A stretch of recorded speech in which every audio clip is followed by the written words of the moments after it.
Happy Friday, everybody. Ben and Woods, 97.3, The Fan. Everyone feeling well-rested. No baseball to stress you out last night, unless you're a fan of another team, which is absolutely possible, but you still listen to this program. I'm very short on this. There we go.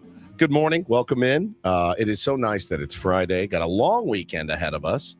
Today, we will be here till 10 a.m., and then we will get out of here until Tuesday morning. Woodsy, that's Paul Reinl. He's the executive producer of the program. Good morning, Paulie. Did somebody say Memorial Day weekend? Oh, look at you. It is time to rage for Paulie. If you haven't heard that, it's anniversary's coming up when?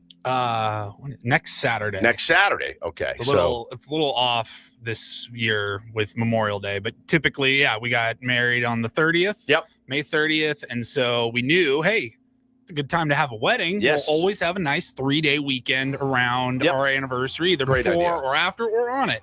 And, we go on a little trip. And, God, this is probably 5 years ago now. We were talking randomly on the show. It was like a topic wheel question. What's your favorite holiday? Yeah.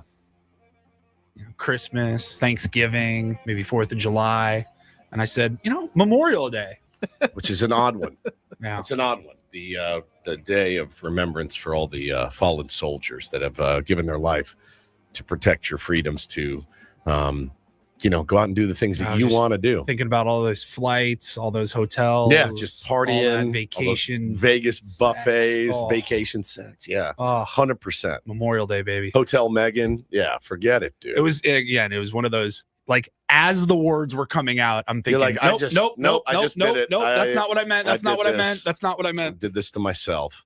Benjamin Higgins, your friendly neighborhood sports anchor, joins us as well. Good morning, Ben. Good morning. It's nice to start a Friday program without a chip being played in a 30-minute therapy session on our baseball team. No doubt. After a tough loss. I needed last night off, to be honest. I really did. I thought that was a nice reprieve. I didn't miss it last night. I didn't. Not even a little. No, I had a great but time. we had a good show. We had a good roundtable yesterday. I think we kind of worked through it all, and now we can get back to it and reset and start today with the Sacramento A's coming to town. That's exactly right. Yeah. We went down to the Little League field last night and watched some of Bo's friends play that are still in the playoffs. It's fun. Just cheering them on and talking to their parents and grandparents and stuff. I looked up. You didn't get that twinge like, No. oh, this could be us? No. Not even a little. All right. I mean, not even a little bit. So relieved when it ended, and we played the best game ever. I told you we lost that game 2-1 in 8 innings. Man, they played so hard and gave it all. And when they took the field, and I'm watching the coaches, I go, enjoy, have a blast. I know you're not. I know what your blood pressure is right now. So no, it was fun to go down and support these dudes that I love, and some of them are going to be on my club team that I started, and we start next week. But so I was really, it was just nice to be down there. The sun was setting. I mean, you just look around, you're like, it doesn't get much better. Beautiful time of the year, isn't it? My kid was back on a backfield playing baseball with other kids, and my other kids running around playing with kids. It was just great, man. It was just a beautiful moment. And went home and literally I got in bed at like 8:00, and I think I fell asleep by like 8:15. I feel pretty good. I was up at 2:30, so I feel good this morning. I did notice that you're wearing the old McDonald's shirt from Bandon Dunes. That's right. That I gave you after my trip a couple of weeks ago. Ish you gave me. I got this yesterday after the show. You guys can see, I'll put it on the screen, but it's the what do you call it? The old tree, it's the ghost tree. The ghost tree. It looks like a album cover from a 90s grunge band. It does. It does. It does. You can put this on. It's why I got the shirt for you. And I love the shirt. It's so soft. Now, you guys may remember when Ben came back from his vacation, he brought me a shirt, and it was too big. It was a double XL, and I have never worn a double XL. As portly and chubby as I've been, I've never worn a double XL. And I said, dude, what? You're not tall enough. I'm not tall enough, right? And I said, I'm only 6'1". And I said, what am I supposed to do with this? Cover my car when it hails, maybe, is one thing I could do. Sail Don Orsillo's mini yacht around if the motor breaks. It was, if you cut it just one side and kind of open the shirt up, you could build that batting cage. It could be like the tarp, the netting for that batting cage in your backyard. Paulie, I could wrap my entire family in it if I cut it up one side. We all just cuddle on the couch like a little snuggie. Yeah. So I said this story on the air, and our friends, Chris and Charisma, went up to Bandon Dunes, and they're like, do you want us to replace the shirt? And I go, well, yes. So here's the sale that you bought me. This is now yours. So you bought yourself one. It's been washed. I will say, this morning, I said to my wife, I go, where's the one Ben gave me? She goes, oh, it's in the donation basket. I go get it. I'm going to give it to him. So now, how much was the shirt? Do you remember off the top of your head? Like 40, 45, right. something like that. Venmo me 50, and I'll send it to Charisma and Chris. And then, is that right? Yes. Right. And now we have matching shirts. It's all wrinkly. It's a little large on me. Yeah. Imagine how it was on me. All right. I get it. It's huge. It's a little big. That's washed, by the way. Large. It is a little. He comes in. It's a bit large. And he does the bit my dad used to do to me when he wanted me to buy cheap clothes and be like, it's going to shrink. You're going to grow into it. I'm like, yeah, but I look like an effing idiot. Well, until that happens, I look like a moron. The grow into it bit when you were a kid was the worst. Yeah. You're like, I don't want to grow into it.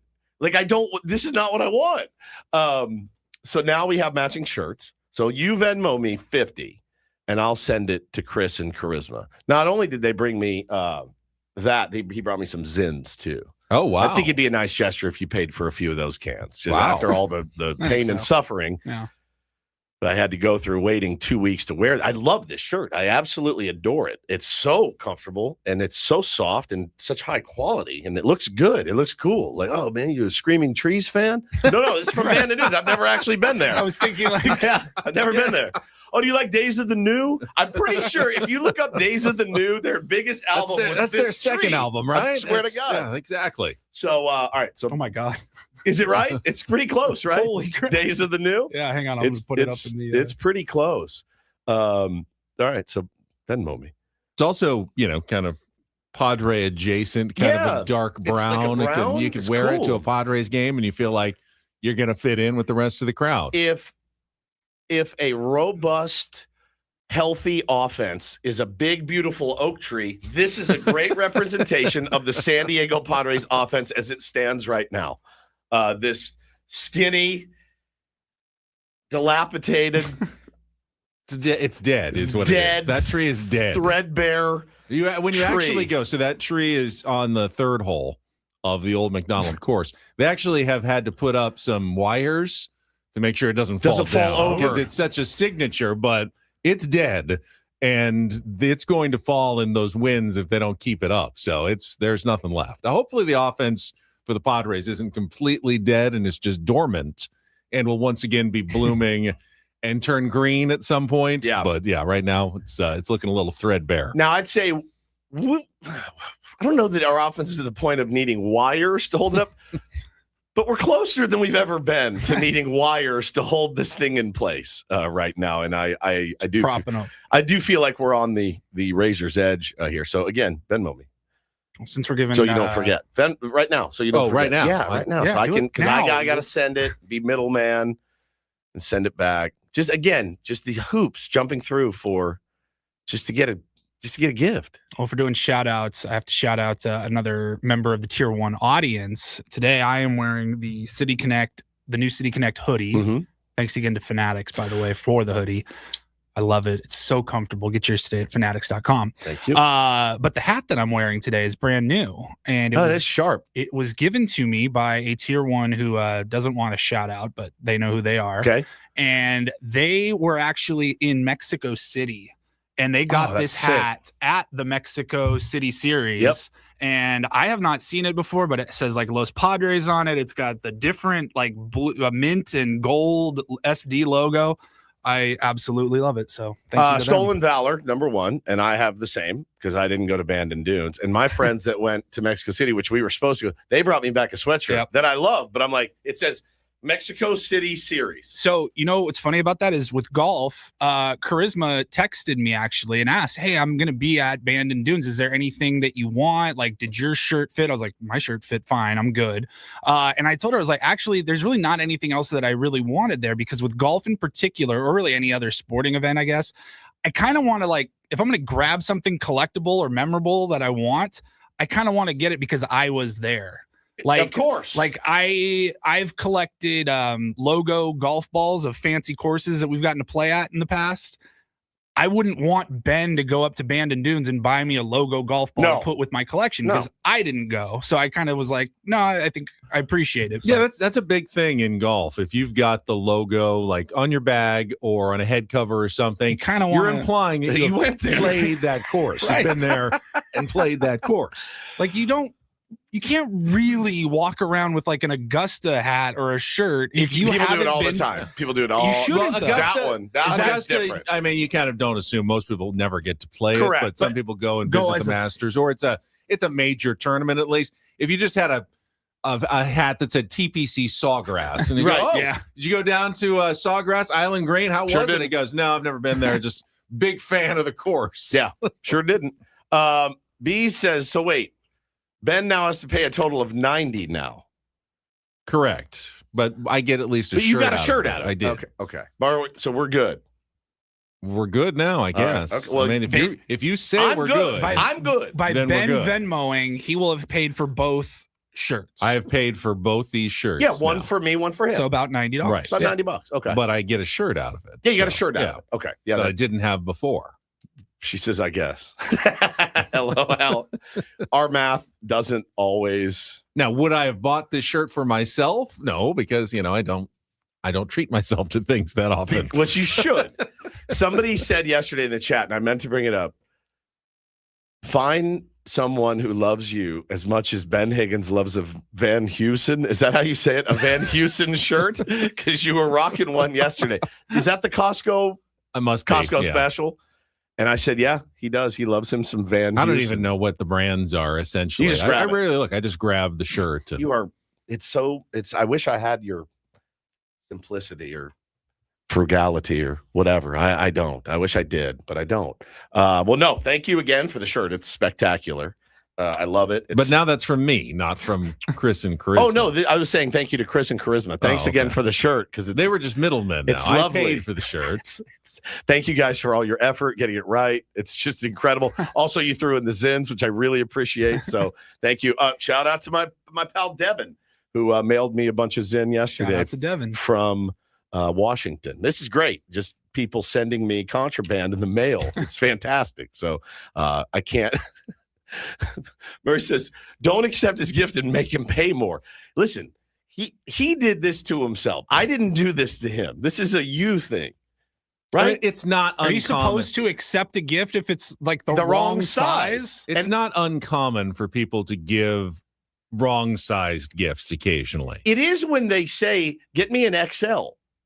Yes, but as I told you, they told me they run kind of small, so I worried that the XL wouldn't be big enough. But then that's on me. That's not on you, right? It's always, it's always on. But it wasn't a lack of effort or a lack of caring on my part. No. It was just it was just a bad decision that I made. That's all I said. It was just a poor decision. You made a poor decision yesterday as well. I got a DM about it.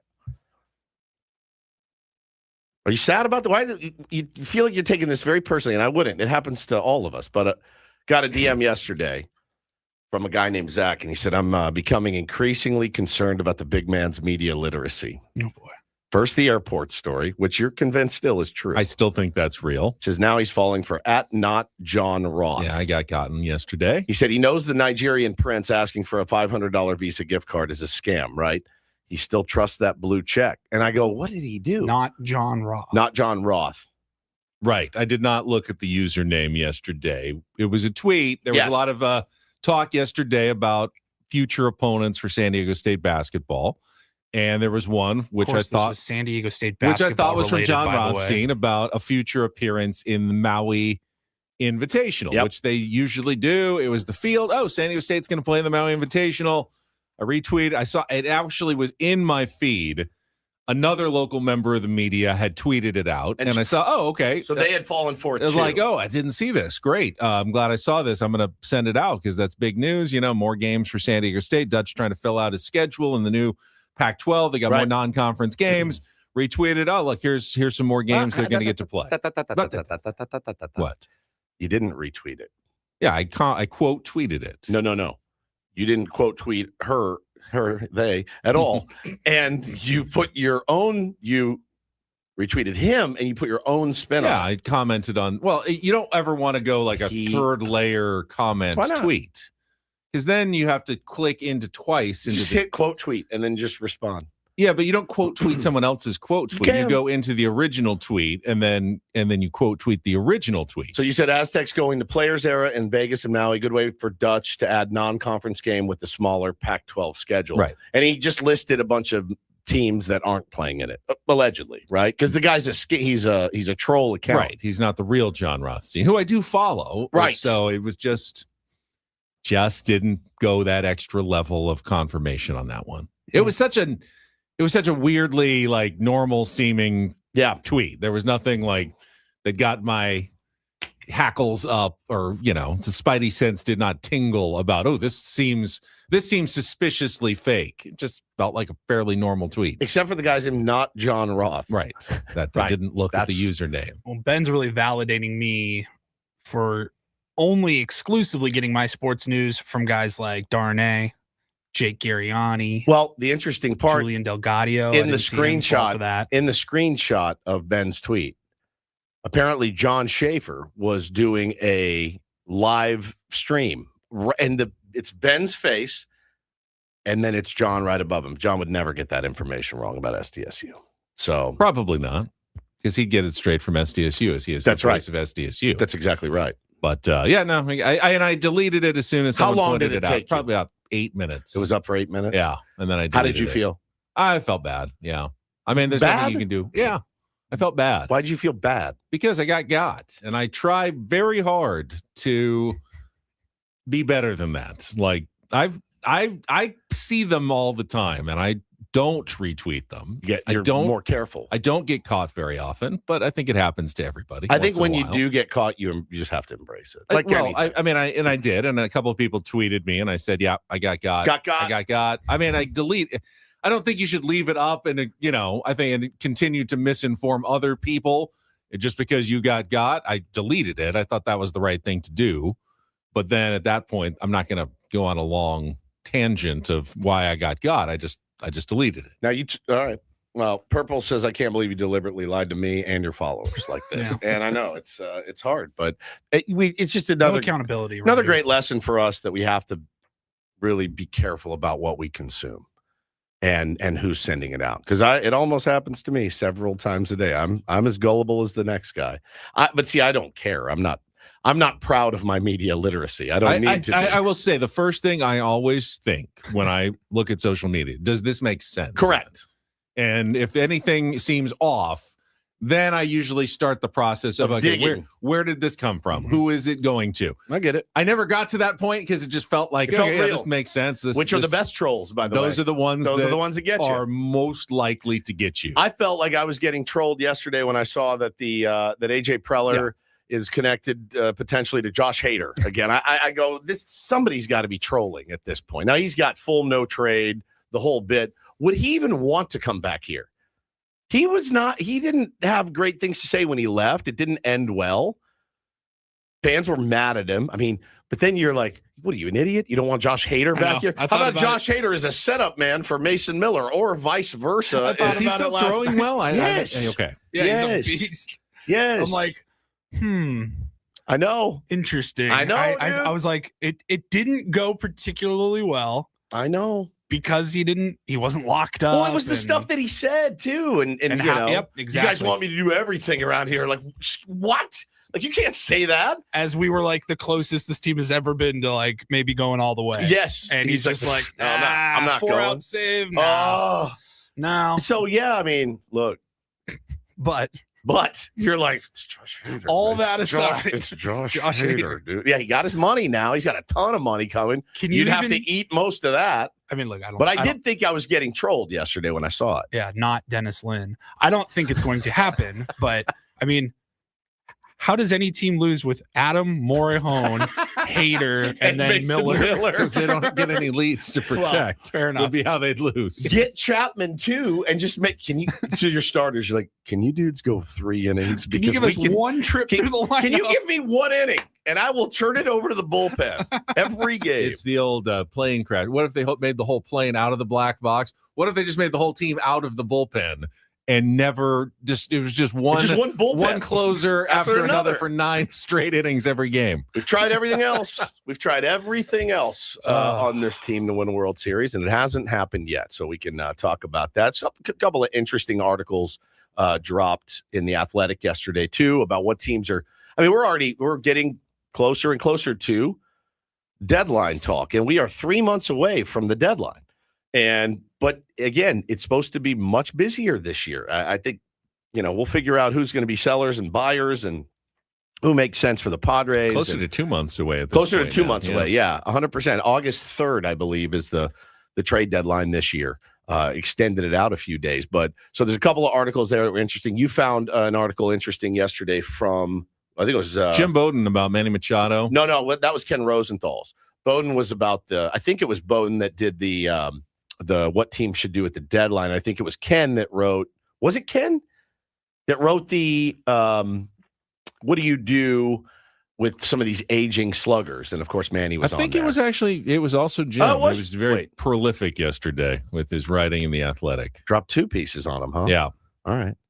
I mean, you've been known for spreading misinformation, so I'm going to double check this. Right? I have. I do remember. I do remember checking, going, I didn't think this would be a Jim Bowden piece, but I believe it was a Jim Bowden piece. Of course, I can't find it now. But we can talk about all of that coming up. We will set the menu for the Friday edition, a Friar Friday, a management report Friday. Craig Stamon's going to join us, but a little different schedule today, so we'll let you know all about that coming up next with Benna Woods. Stick around, getting started here. Glad to have you with us. Yes. I'd be remiss if I didn't mention an insanely great article that Eno Saris wrote yesterday. Some big name hitters are struggling, and the pitchers they've faced may explain why. Ooh, so there you go. I didn't see that one either. All right, we'll get to a lot of that coming up next with Benna Woods on San Diego's #1 sports station, broadcasting live from the Bill House Studios. We know how. San Diego's #1 sports station, 97.3 The Fan.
He just here. I'll show you a little. Just a little. Please don't. Just a little bit. What hurts on you? Nothing at all. A little bit. Not that now. So let's say whatever you're about to touch is the only thing. Let's say It's gonna hurt. Right? All right, yeah. Okay. Pretend your knee hurts. Pretend your knee. It's going to in a second. Right here. Oh, that is not pleasant. Hey, player, this is all yours. This room with this view. This speakeasy with this cocktail. Hey, could you make that too? The spa with this. Ah. And this pool on this roof. This is all for you. The all-new Hamul Casino Resort, now open.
He just here. I'll show you a little. Just a little. Please don't. Just a little bit. What hurts on you? Nothing at all. A little bit. Not that now. So let's say whatever you're about to touch is the only thing. Let's say It's gonna hurt. Right? All right, yeah. Okay. Pretend your knee hurts. Pretend your knee. It's going to in a second. Right here. Oh, that is not pleasant. Hey, player, this. Bragged in the chat, Benjamin. Are you? I don't think people are understanding what's happened here. with the shirt gate. Here, just take it. Now you. I don't want. Now you I have don't two. want your shirt. No, now you have two. I don't think that's. Now you have two. Now you're shirtless in the studio. Yep. Now you have two shirts. Is this a tarps off thing? Tarps off. Sell the team. They did. They did actually. They did sell. They literally sold the team. How are the new owners feeling about current team? Nervous? Worried? Future investments? Pretty happy that they're 9 games above 500 right now. And Yeah, they're but going to be taking over a contending squad. Offense, a little down. They're contending for sure. Yeah, absolutely.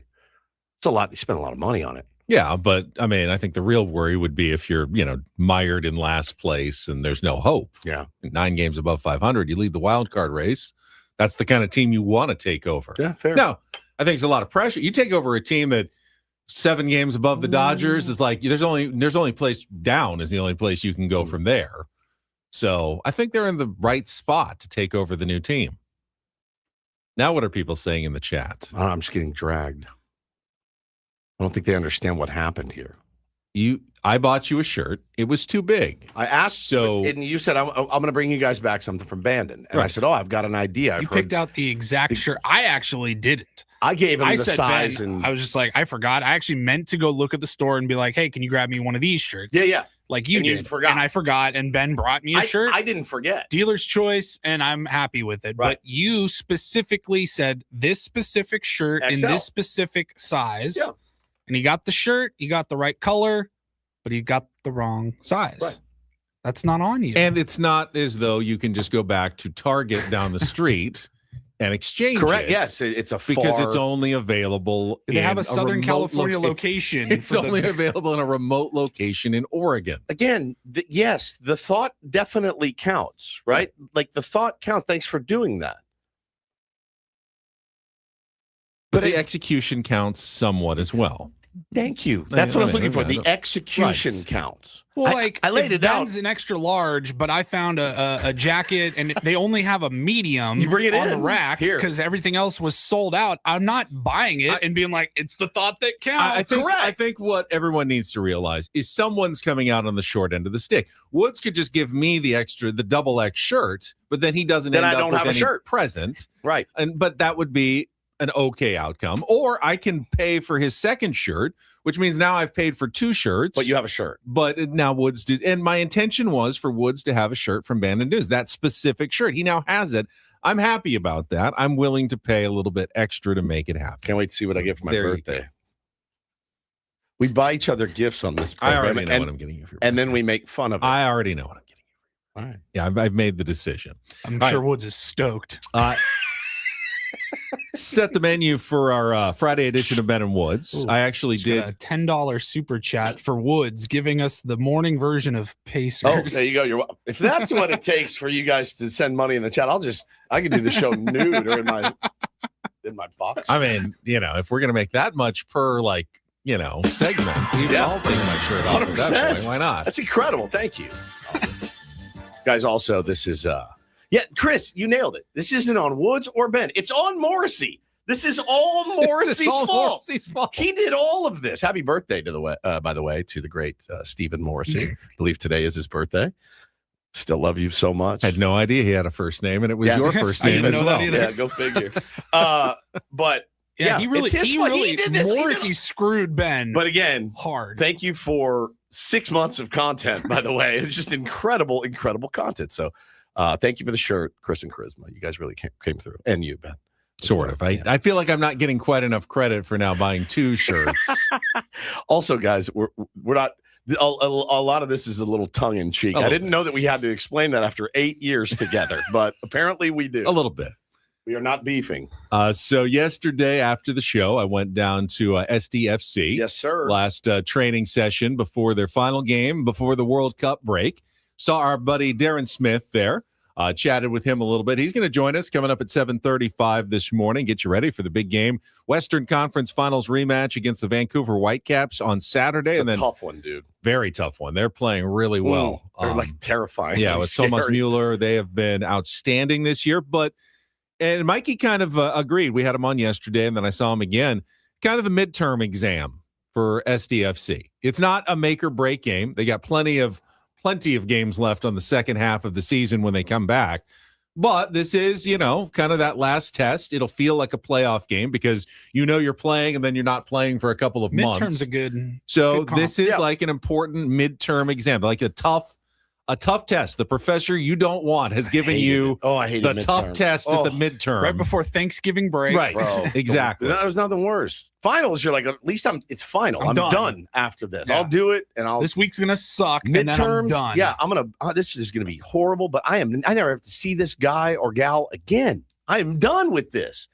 Midterms, we're like, this could be another few months of hell and torture after this. And in my case, it usually was. I do feel like there's a lot of teachers who will make the midterm a lot tougher. Oh, yes. Because they want you to finish the year. They don't want to fail anyone. Right. They really don't. The final's going to be doable. The midterm's going to be the one that weeds everybody out, makes you work a little bit harder in the second half of the year. Oh, yeah. So the midterm's the tough one. And that's what SDFC has Saturday. They actually try to get you. They make it so much harder, so you have to fight and claw, in my case, to sometimes even pass a class in the last few. Because if you ace your midterm, you're like, what are you going to do? I'm going to crush the final, right? Like, I hated midterms. You even saying that term, and Mikey Vargas even saying that term, brought up a lot of past feelings for me about midterms. God, I hated those. Yeah, midterms were always tough. You have to remember, too, sometimes walking into class for the midterm was like the second day I walked into that class. I went in day one to get the syllabus, read the syllabus, and was like, I don't have to go to this. And then you show up for the midterm, you're like, I should have gone to class. When am I ever going to learn my lesson? Terrible. I would always go, I had a few teachers would always have like a big study hall right before a big final or a midterm. And I'd skip most class sessions, cram on the midterm. See, I go to that study hall. I had a very different college experience, partly because I'm me, but partly because there were no big lecture halls. My school had less students than my high school. So most of our classes were 12, 14 people. So if you didn't show up, it was pretty darn obvious. It wasn't like, all right, there's 400 people out in a big auditorium. No one knows, no one cares if you're there. You don't show up. It's pretty obvious. The professor knows what's going on. So I never really had that same experience in college. You never had the big. You're a nerd too. I went to a nerdy school. I will admit that. That is crazy. That's the fun of college, is being like, I'm not going today. I don't need to be there today. That was not my school. Pomona was Did they definitely take smaller. I don't remember them. I mean, you didn't have to. When you only have like 14 people, the professor just looks and sees if you're there. But I don't think attendance was a component of it. But if you didn't show up, you might get an email directly from your professor like, hey, everything okay? Good. You're not there for a couple of days. Or if you were going to be gone, you would let them know that you weren't going to be there because, part of it was, participation in class and, it was a little bit different than a big university type thing. I think I've been on maybe 10 soapboxes my entire life about subjects. One of those soapboxes was about taking attendance in college. That was one of them. Like, I agree. You have no right to take attendance. We're not in high school anymore. I'm an adult. If I want to miss this class, I'm going to miss this class. I'm paying good money. A lot of money to be here. I'll choose to be here if I want. If I paid Odyssey to come to work, and there was a time I didn't want to, if I had to pay them every day, which sometimes I do, actually. I would be like, I'll come in when I feel like there's something to say. Today I wouldn't have come in. I would have said, I'm good. I'm gonna not do that. Yeah, it's a little light day in terms of the sports. We will we'll chat with Darren about the Padres A's series that begins tonight. And Daryl in the chat says, please talk sports. It's a contract year. Which sports do you want us to talk about? A terrible NBA playoff game last night? Padres didn't play. I mean, we'll go through our MLB reach around in our 7 o'clock hour as well. Get some of the other baseball action that's taken place. In an 8 o'clock hour, we'll play Take on Woods at 8:20. And then in 9 o'clock, in our 9 o'clock hour today, it is our management report. And Craig Stamon, skipper of the San Diego Padres, will join us. But he's going to be there right in our last segment today. Around 9:35 is when he said he could be with us. So make sure you tune in to the end of the program. We'll definitely get back to sports, the Padres. We'll wrap up that series against the Dodgers. Look ahead to the A's when we're joined by Craig Stamon. All guests on Ben and Woods appear on our SDCCU fan hotline. It's not big bank banking. It is better. We'll have a Rindle report as well. And at some point, we will give away our last pair of tickets to see Journey at Pechanga Arena on September 14th. You are once again listening for the Sounder from all week long. Paulie, last time for us. Some will win, some will lose. Some will win, some will lose. When you hear that, call 833-288-0973. Not now. Next time you hear that, could be any time between now and 10 o'clock, and you can win a pair of tickets to see Journey at Pechanga Arena September 14th. Tickets are on sale now at AXS.com. This is for Nick. Nick, last night in the NHL, Montreal over Carolina 6-2, and they lead the series 1-0. Eastern Conference Finals underway. There's your NHL. Yeah, quiet night. Very quiet, but we do very have some quiet. Padres, as you said, some articles, some pieces that dropped that we can do a little deeper dive on our baseball team. Those are good. And we'll get to that after a check of traffic here on 97.3 The Fan. From the 855 Get Ross Traffic Center. Injured? Demand justice. Demand Jurowitz. 855GetRoss.com. Chula Vista, the 5 northbound L Street. It's looking pretty good for your morning drive past before and through the 94 into San Diego. I'm Fonseca with Odyssey San Diego traffic. This traffic report is brought to you by Frozen Ropes Baseball and Softball Training Facilities. Adam Klug here. Register your child for Frozen Ropes Summer League with 8 games and 8 practices for ages 6 to 12. Keep that momentum going when Little League ends. You can also register for summer camp from 9 a.m. to 3 p.m. Visit SanDiegoFrozenRopes.com.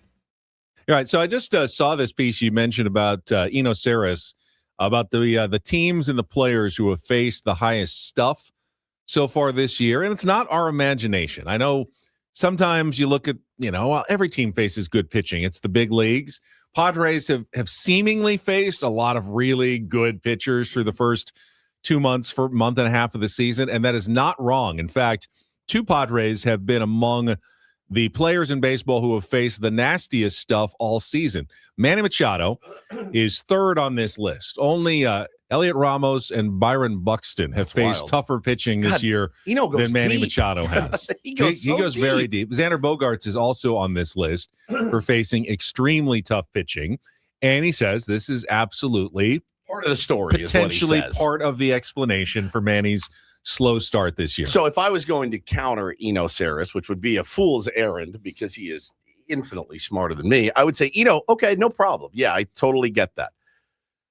That being said, Manny has not feasted on the lesser thans at all, and neither has Fernando, and neither has Jackson, and neither has really, anybody on the team. Xander did for a time, but the lesser thans, the guys that aren't the top stuff, have absolutely dominated this team on more than one occasion, and that's been a thread and a theme here for many years. It's the joke, and I wonder, I think I see Dodger fans make that joke too, like, oh, we just effed up so-and-so. We can't go out and beat, some guy making his third start of all time. And I think that's just the nature of the game. Sometimes there are no easy games in the big leagues, but, Manny and crew have not really feasted on those guys. And while, you are facing a similar, like every Padre in the lineup is generally facing the same starting pitcher a couple of times. Yeah. Remember, star players tend to get a little extra. Also get the extra relievers who are brought in, the tougher guys. Hey, 2, 3, 4 in the lineup are coming up. Let's go with this nasty right-hander who's coming out of our bullpen. It definitely affects the stars a little bit more than some of the players near the bottom of the lineup. He said, Manny, it's worth noting. This is Eno Saris. This isn't Homer 97.3 The Fan. It said, Manny Machado, it's worth noting, he has never seen fastballs this fast on average in his entire career, which, again, means he's seeing fastballs. But he's got Shohei, Big Miz, Logan Gilbert, Kyle Harrison, Chase Dollander, gas after gas after gas is what he said. And he said he's not struggling that badly against velocity. This is just an indication of who he's faced. His .431 slug on 4-seam fastballs this year is low, but he's had lower seasons. His expected slug is more than 50 points higher. He's letting the ball travel a couple of inches more than usual, probably because he's seeing so much gas. The bat speed, hard hit rate, swinging strike rate, all within his career norms. Age will come for Machado eventually, but there appear to be better days ahead for him this year. And, also in The Athletic, and it was Jim Bowden who wrote the piece about aging sluggers who are off to slow starts and whether this is truly a sign of decline or perhaps just a blip on the radar. He writes similar things about Manny, talking about his very slow start, but according to StatCast, his bat speed only down a tick from 74.5 to 74.1 on average. His attack angle is still in the ideal zone for, hitting line drives. He's been hitting the ball to the opposite field more than he has in the past 4 seasons, but he feels like maybe a tiny change of mechanics or approach can get him back to where he wants, and he expects Manny will rebound. This isn't the sign that Manny's falling off a cliff near the end of his career. They could be wrong, but the baseball knowers on the national level, not Padres homers, just people who are, analyzing this on a big picture level, don't seem all that concerned with Manny Machado and that he will find his way like he normally does find his way. I usually feel that way every year if one of my favorite players gets off to a slow start. And now I've got 3 of my favorite players that are off to an incredibly slow start in Jackson Merrill and Fernando Tatis Jr. and Manny Machado. That's troublesome, to say the least. Like when 3 of your guys, if it was one of them, you go, oh, the other one's going to come around, right? Like he's going to come around. I have faith in him. As far as who I'm most concerned about, I think it honestly changes day to day. One day it's Fernando, then the next day it's Manny, and then the next day it's Tatis. It's there's no similarity really between the 3 struggles other than they're struggling. Yeah. Jackson Can't hit fastballs. is missing fastballs and chasing way too much. Yep. Fernando is hitting the ball into the ground way too much. And Manny's just it's more of an overall, you can try to figure out the explanation, but his is more just kind of the normal struggles. I think that players just have. We've seen this. We've seen this one with Manny before. And we've seen a little bit of Jackson before last year, and he adjusted. They were going up in the zone with heaters, and then he adjusted to that finally, and then they stopped, and now they're back to doing that. And yeah, it's certainly it's frustrating. It concerns you, and I think it's an important question to ask Craig Stamon today. The exact same question I asked AJ Preller last week about the process. Right? Are you confident in the process that is being laid out every day? Because again, it's really hard I think it's hard for fans, and it's hard for players. I mean, it's got to be really hard, bro. Trust the process. It's gonna work. It's gonna work. You're fighting your way out of this thing. Just trust it. Trust your hands. Trust what we've been working on. Well, yeah, man, but I'm not getting the results. Don't worry about the results. Just trust the process. It's really, really hard to do. How do we really feel? That was a week ago today that we talked with AJ Preller. And since that week, the Padres went up to Seattle and swept a team with really good pitching. So good. Actually scored some runs. Looked pretty good. Had some slug. Then they didn't look as good against a very good Dodgers team. Yep. So how do we feel about a 4-2 trip since with the last interview that we had? Benny asked that question yesterday. I thought it was a good one. It's all about how you reframe it. The recency bias of in my, at least in the last game, rolling over for the LA Dodgers is not something that left a good taste in my mouth, but 36 hours has passed, so I feel fine. What if it went the other way? What if the weekend series was the Dodgers, and then we just got done sweeping, Logan Gilbert and Brian Wu or whatever it was? Like, would we be feeling better about that today? I think what remains clear, though, is that Tatis still hasn't gotten going this week. Merrill still hasn't gotten going, and Manny hit a home run, but really lost that game. Hasn't gotten going. Did we lose that game? Yes, we lost that game. So. That to me is the biggest concern continuing forward. And I see in the chat, Ray says I'm most worried about Merrill. We've seen, I see Bavakwa say, well, Manny's, we won't know until it's too late that he's gone off a cliff. I think clearly Tatis is the one that I'm most worried about of the 3. And that's because Fernando Tatis Jr. is in his prime. 27. Merrill is still a young 23-year-old. Yep. There's going to be some ups and downs. He got a long career ahead of him.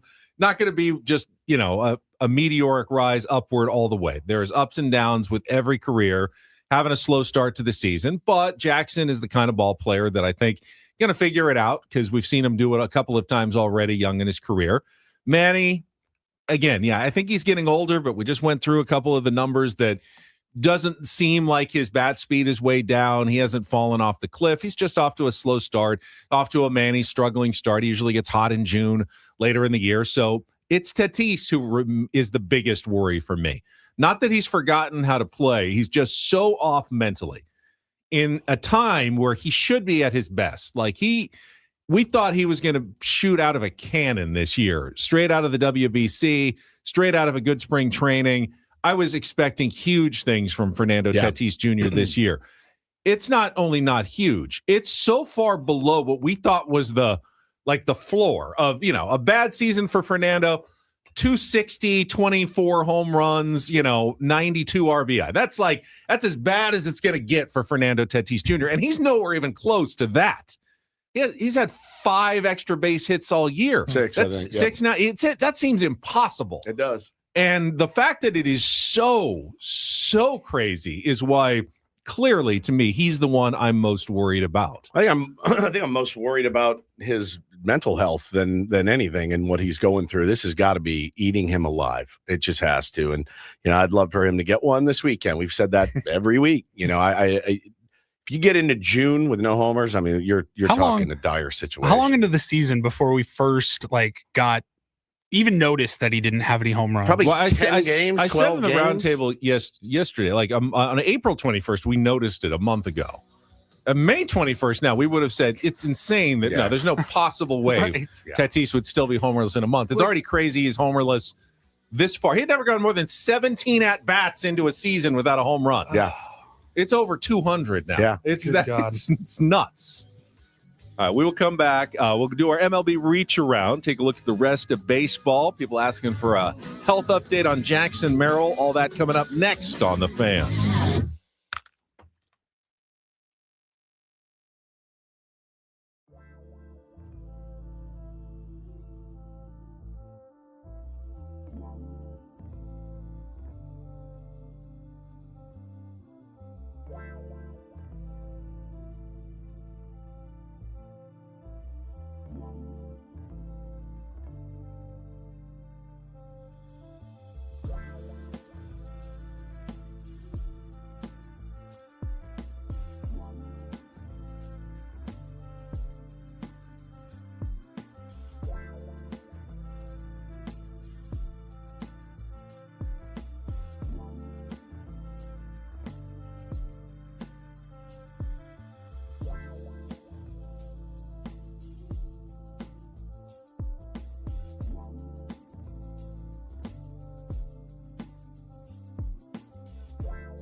humgruffins in the chat today, Benjamin, and it's. I'm not going to say it's ruining my Friday because I'm in control of my Friday, not the humgruffins in the chat.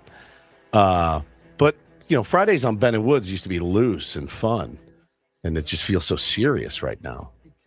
I don't like it. Yeah, I've noticed that too. You see, not everybody. Not everybody. Don't want to paint with too broad of a brush, That's but true. there's definitely a few people who are like didn't even play last night. What's everybody upset about? It's not much we can do about it. Everyone's been there's been on edge all week. Edgy. It's been edgy. Same reason why we have no update on Jackson Merrill. Yeah. They didn't have a game yesterday. Yeah. No one was at the ballpark. Nobody was there. They will probably evaluate him today when he arrives at the ballpark and see how he's doing, and we'll find out pregame media availability in the 2:00 hour. Maybe Craig Stamon knows something. We can ask him at 9:35. Hey, did you check in with Jackson yesterday? See how he's doing. We can do that for you when the skipper joins us coming up in our final hour of the program. But otherwise, not much has changed since yesterday morning when we discussed all of the Padres issues coming up earlier today. Yeah, I mean, people asking about Jake too. The update I saw, That's what I was saw from Kevin Acey said he's not good. He's not even with the team right now. I didn't realize that he hasn't even really been in the clubhouse, that they want him just home and resting. And It's been so bizarre because he played for like 2 weeks after it. Was and it 2 weeks? Really was about 2 weeks after he got hit 12 in the days face, or something. Before they realized what was going on. And now who knows how long it will linger. Kevin made the point, even when they feel like he's cleared all the concussion symptoms, he'll probably need at least a week or two to get back ramped up, play some minor league rehab games. So no really sign of Jake returning anytime soon, which means for now, Fernando Tatis Jr. is probably going to be at second base more often than not, depending on matchups and such. But Padres are going to be facing, I believe it's a lefty tonight, Jeffrey Springs. So you would certainly expect Tatis to play second base again to get more righties into the lineup, with Castellanos likely out in the outfield. Yeah. I mean, that's what you have right now at this point. But yeah, I mean, Jake's such a good human being, man. I'm really concerned about. Yeah, because your mind paints this awful mental picture of him sitting in a dark room trying to get his head right. I have no idea if that's the case or not, but to hear he's not really around the team and is working through it on his own. And then you saw his comments, when he went on the IL of like, I've woken up 4 days in a row feeling like I'm hungover and I don't even really drink. It's not a good feeling. He said he talked to other guys that have gone through this, and they said, yeah, man, it's this fog. And it's just kind of dark, man. It's kind of dark when it's a traumatic brain or in his case, the face to the brain injury. I've only had scary. minor concussions. Me too, minor. And nothing like this not great. where it lingers for, nearly a month. It can change the course of your entire life. Yeah. The not brain. just career. Yeah, not just your career. I'll be honest, I found myself thinking back to Austin Nola. Yes. I mean, similar situation. Yeah. It took one play, one hit. Yep. And he was never the same after that, at least baseball wise. I hope he's doing okay now, just in his day to day life. And I hope the same, I hope I was just being extreme and even thinking about that with Crony, but this is career threatening stuff. Yeah, for sure. Certainly impacted the seasons last year of both Luis Arraez and Jackson Merrill. Both suffered concussions. And, even though they got back pretty quickly and were playing, weren't exactly the same as they were beforehand. Yeah. So, we just want to wish our, best wishes out to Jake Cronenworth, and, hopefully he comes back It's our guy, man. Be Jake again at some point. Great dude. All right, let's get to some sports. Everybody clamoring for it. We can take a look at what did happen. A limited schedule yesterday, but were some games. Time for our MLB reach around. They're doing the Reach around. They're doing the Reach around. Everybody's doing the Reach around. Just one game in the NL West yesterday. The Diamondbacks continue to roll. They beat the Colorado Rockies 2-1 for their fifth straight win. The Diamondbacks are making hay while the sun shines. That's right. They are in a stretch of 13 consecutive games against the Giants and Rockies. They're just going Giants, Rockies, and they've won 6 out of the 7, I think, so far, and they've got 6 more chances. So they are climbing up. I think they're 3 games above 500, climbing back into the playoff wildcard NL West races by beating teams that they should be beating right now. The Giants and Rockies have been struggling of late, and the Diamondbacks are taking advantage of it. Now, the other side of that is they will have played more than half of their games against those teams in these 2 weeks. You don't get to feast on them all season long. You're going to have to go back to start playing presumably tougher teams after that. But if you're taking advantage of it, taking care of business, that's exactly what they are doing right now. You're stacking wins, and man. it's paying off for the Diamondbacks at the moment. Last night, the team the Padres will be facing did not have an off day. The Athletics did play last night against the Angels, had to face Jose Soriano, which is always tough. Fell behind 2-0 early on a Nolan Shanuel home run, but managed to come back. The Angels didn't score again. The Athletics tied it up late and won it in the top of the 10th inning, 3-2. Nick Kurtz continues to do his thing. I think he's reached base 44 consecutive games now. So he's going to bring that streak with him to Petco Park. They drove down to San Diego after the game last night, settled into the hotel, but they did not have an off day, so they're going to have the quicker turnaround than the Padres do as they continue their road trip tonight. But they're hot. They swept the series. Another team that comes into San Diego playing well. Just going to say, this is going to come as a surprise to no one, but the A's have won 3 straight games, and old friend Mark Kotze returning to town. I know he's probably very happy to see his family and get back to San Diego. Always been a big fan of Mark Kotze. I like the A's, man. I think they're a fun team to watch. They've been grinding it out, and they've got some really exciting young players. The Mets beat the Nationals 2-1. Bo Bichette's 2-run single in the 3rd inning was all the Mets got or needed.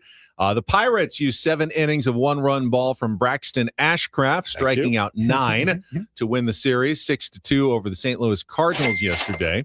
Got a card of Braxton Ashcraft. I take it. Several. Michael Harris II hit his first and then second home runs of the game last night. He's got 11. Braves over the Marlins 9-3. So after they lost the first game of that series 12-0, came back to win the next 3 games of the series to take 3 of 4 from Miami. The Blue Jays shut out the Yankees 2-0. 5 relievers combining on a 3-hitter and a bullpen day for the Blue Jays. I wanted to point this out because we do the MLB reach around. We go through these scores. Yankees have lost their last 2, gotten shut down offensively by Tre'Von Savage and then the Blue Jays bullpen. We don't sit here and go, the Yankees are toast. They're cooked. They're done. When we go through other teams' scores, we just look at it and go, oh, yeah, they had a couple bad days. Yeah. So what? When the Padres do it, we panic. It's over. We put a lot more importance into it. And I sometimes feel like, how would you feel if you weren't a Padres fan and you saw, all right, they swept the Mariners and then they lost 2 or 3 to the Dodgers. They were all close games. They got shut out the last game. Shohei beat them.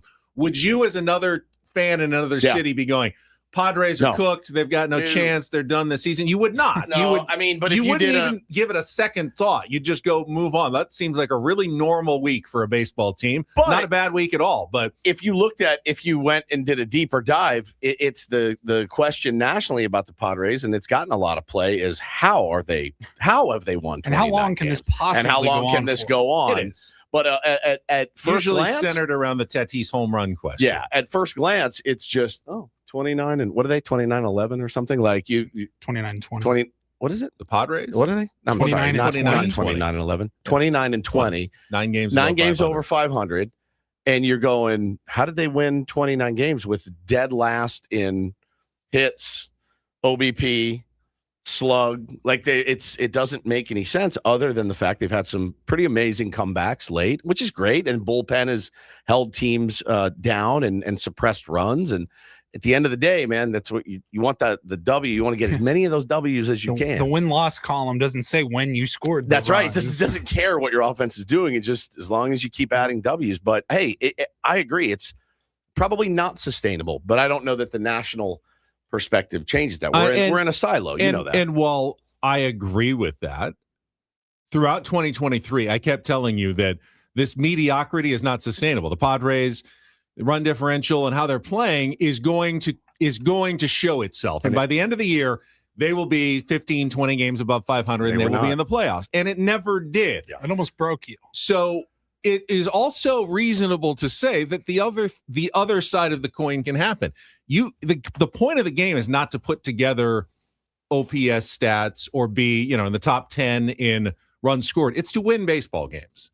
And the Padres are doing that effectively early in the season. They may need to find different ways to do it as the season goes on.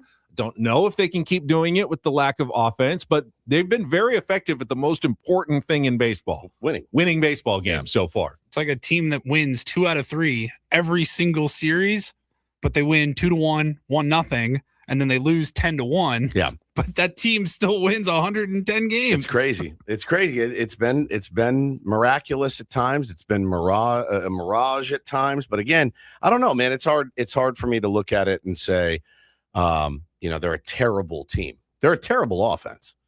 They're a terrible offense. The offense is terrible. There's no two ways to look at it. It's by law, by rule, they're the worst offense in baseball. As Eno has said, they're the most clutch. They've had some guys who have been really clutch and come through with huge at-bats for them. Yeah, for sure. Which is part of offense. Yes, but they are unquestionably the worst offense in baseball right now. So the Mets are really bad too. I think they're above us. In what category? All of them. Not all of them? They're not. Padres aren't dead last in every category in baseball. Pretty They're much near the at the bottom in of a lot most categories. I think you said they were 18th in home runs. That's it.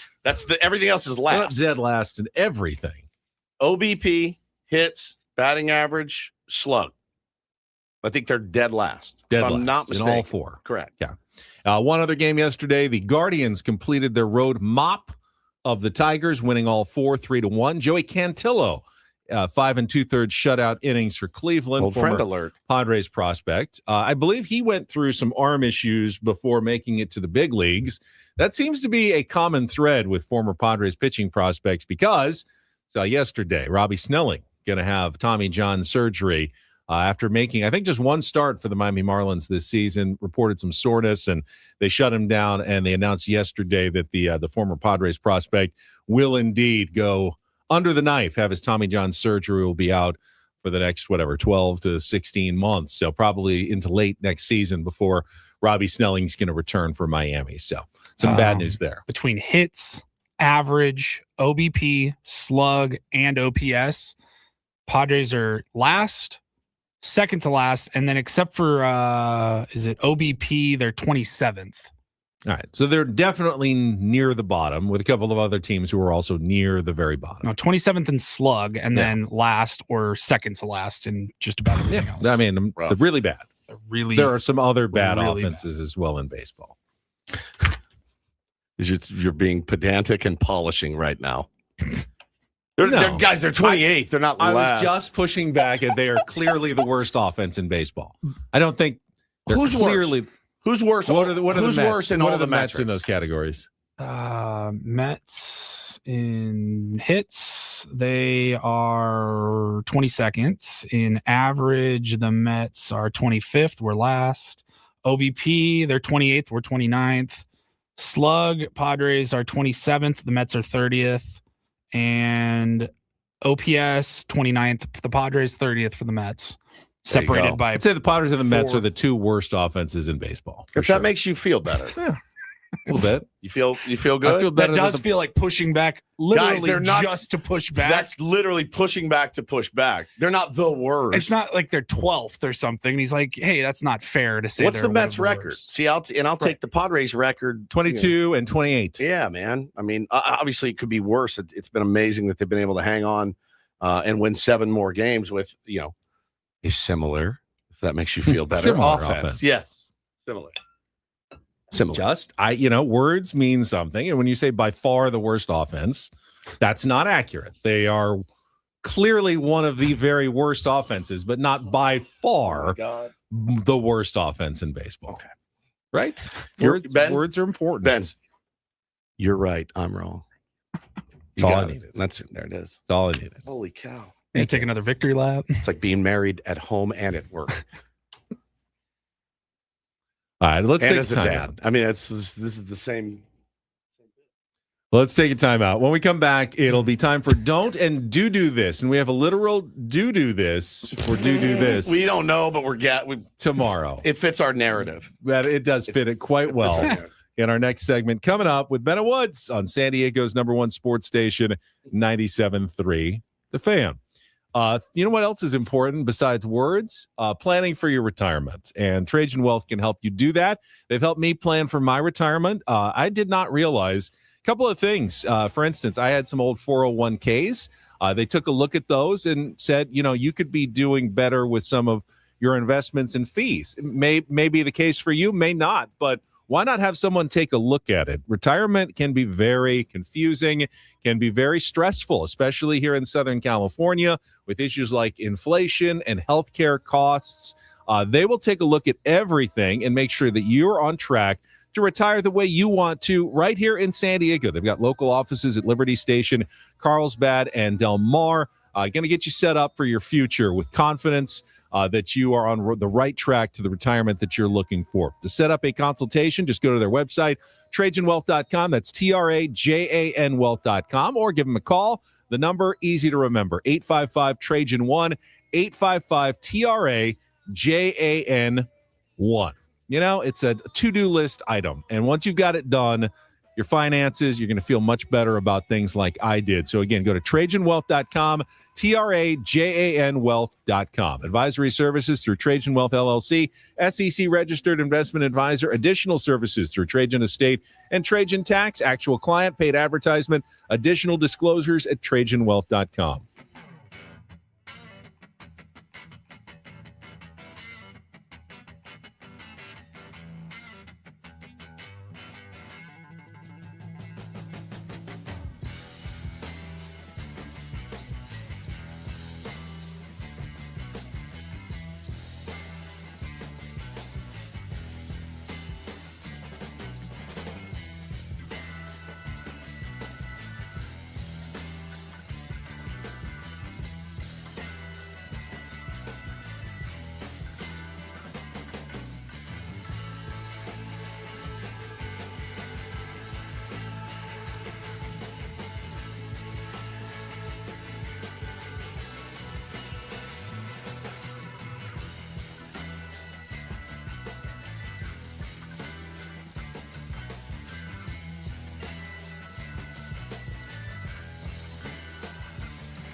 Hey, player, this is all yours. This room with this view. This speakeasy with this cocktail. Hey, could you make that too? The spa with this. Ah. And this pool on this roof. This is all for you. The all-new Hamul Casino Resort, now open.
Got our pal Darren Smith at the bottom of the hour, so let's get right to it. Don't do this, do this, and we're going to get to the shout-out to his family, probably the biggest story in sports yesterday coming up. But Woods, lead us off here on DDT. Okay, so we're not huge WWE fans on here, and I can't actually say that I've heard of Ludwig Kaiser before, Ben, but he is in a heap of trouble. He went into his luxury building in Orlando, Florida. He had his girlfriend with him, and they got in the elevator, and they started going at it, making out, very sexy. There's an Aerosmith song about that. Loving an elevator. Yeah. Living it up while I'm going down. Right. Loving an elevator. Living it up till I hit the ground. Horrible song. Horrific. So a neighbor stepped into the elevator as it was going up, and the neighbor's like, what's going on, right? Like watching them, and they're making out. It wasn't like in the movies or TV, because when it happens on movies and TV, they separate. You see that it dings and the door opens, and they're always standing there a little disheveled and uncomfortable, but no one ever catches them doing it. They're always just standing there, and you know what was just happening, and the person who walks in doesn't realize it. So they all got in together, right? So that's the deal. Right. They got in together, and as it went up, the guy Kaiser started making out with his girlfriend right in front of the neighbor, and their passion, Ben, grew to a, quote, uncontrollably intimate level with their aggressive kissing. So they got to the 12th floor. Both parties get off the elevator, and the neighbor just says, guys, please have some manners. Well, Kaiser beat the crap out of him, pummeled him, and shoved him to the floor, and he was arrested. He was booked into the Orange County Jail and posted $1,000 bail. So you're both making people uncomfortable, and then you're assaulting someone. Yeah. That's wrong in two ways. Just couldn't control themselves for 12 floors. Like, hey, we're almost to. Don't worry. As soon as we get up there, hang on. There's got somebody else in here. You know. Is this elevator music? Yeah. Sexy elevator music. Yeah. They were necking. I mean, aggressively. you can kind of surreptitiously stand in the back. Yeah, what do you do if you're just going up to the floor above them or whatever? You're just a guy on that elevator. What do you do? Like you, Stephen Woods. I'm not saying anything. I'm just gonna. It's super awkward. Or stand as far away from them as possible. I would be like, hell yeah, like, you know what I mean? I'd say something like, "Go get it," you know. But the guy was offended by it, and he said, "Hey guys, probably just have some manners next time." I feel like I would have just sat there staring straight ahead or looking at my phone, and then as soon as I got off the elevator, I'm like, "Damn, yeah, attaboy. Jeez, interesting." So don't do that. All right, I've got a don't do this that I think is also a do this. DD mega video surfaced yesterday after Game 2 of the NBA Western Conference Finals. Very odd. It is Spurs forward Carter Bryant using the bathroom at the arena in Oklahoma City. Not his locker room bathroom, but during the game in full uniform. And there's a young fan who just whipped his phone out, and he's like surprised, like, wait, why is there a player in here with us? It's clearly like the suite, like the down. It's the nicer bathroom, the nicer one, right off the court, and it's probably a lot closer than the locker room. We just needed to go. Now, the don't do this, and people are pointing this out. It's quite possibly illegal to film someone without their knowledge in a bathroom, even a public restroom. You have an expectation of privacy. Yes, you do. Even in Texas or Oklahoma, they still have rules. That's wild. But the video is fairly harmless. And in fact, the do this after Carter Bryant did do whatever he did do, still takes the time to wash his hands. Even though he's in a hurry to get back to the game and get back to the bench and on the court. Takes the time to fully wash his hands, do everything he's supposed to be doing, and when you got to go, you got to go. And he took care of it and got back to the game. It's a short video. It's like 8 seconds long, and I watched it 10 times in a row yesterday. See if it's I was real. like, is this real? Yeah. Is this? I mean, think about it. If you're sitting down, low down at Petco Park, and all of a sudden in the middle of the game, Manny just walks in full uniform into the bathroom with you. He's waiting in line to use the urinal. Can I just say, like, if I'm in there and somebody one of them goes in to pee, and then they're washing up, I think I'd have to document it. I know I shouldn't. But I think I probably would. Now he's a a visiting player as well. If it's a home player, it's like, no, you go first. You've got. I can wait. I can wait. You get your stuff done and get back out onto the court, man. But if it's a road player, it's like, hey, there's a line. He's in Oklahoma City. They put like a broom in front of the door to the stall, and they lock him in. Two penny him in there. And that is Don't and Do This for a Friday. That was Don't Do This with Ben and Woods on 97.3 The Fan. Big story, though, yesterday in sports. I'm sure everybody saw it. Just the absolute shocking news.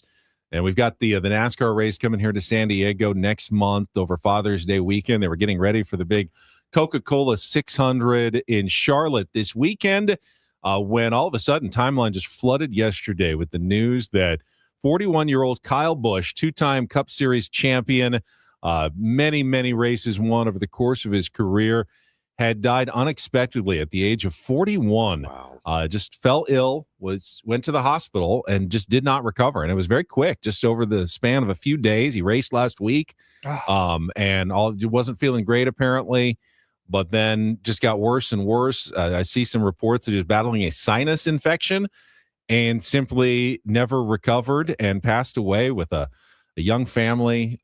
Just an awful story. 41 years old, man. He was in a racing sim. He was ill, I guess, and was in a racing simulator. And then when they got to him, he was unresponsive. And so they took him to the hospital where he passed away. And he's 41 years old, man. He's got two kids, I believe. And there was a picture of him. The kid, I think it was his son. It was his birthday or his daughter's birthday last week. And it was like, this was 6 days ago. And 41 is far too young. And just a horrible story. So, you know how we do. And I really hope we can see more unity and more peace when already things are so difficult. So, shout out to his family. Was a former teammate of Jimmy Johnson at Hendrick Motorsports, and Jimmy posted a long tribute to Kyle.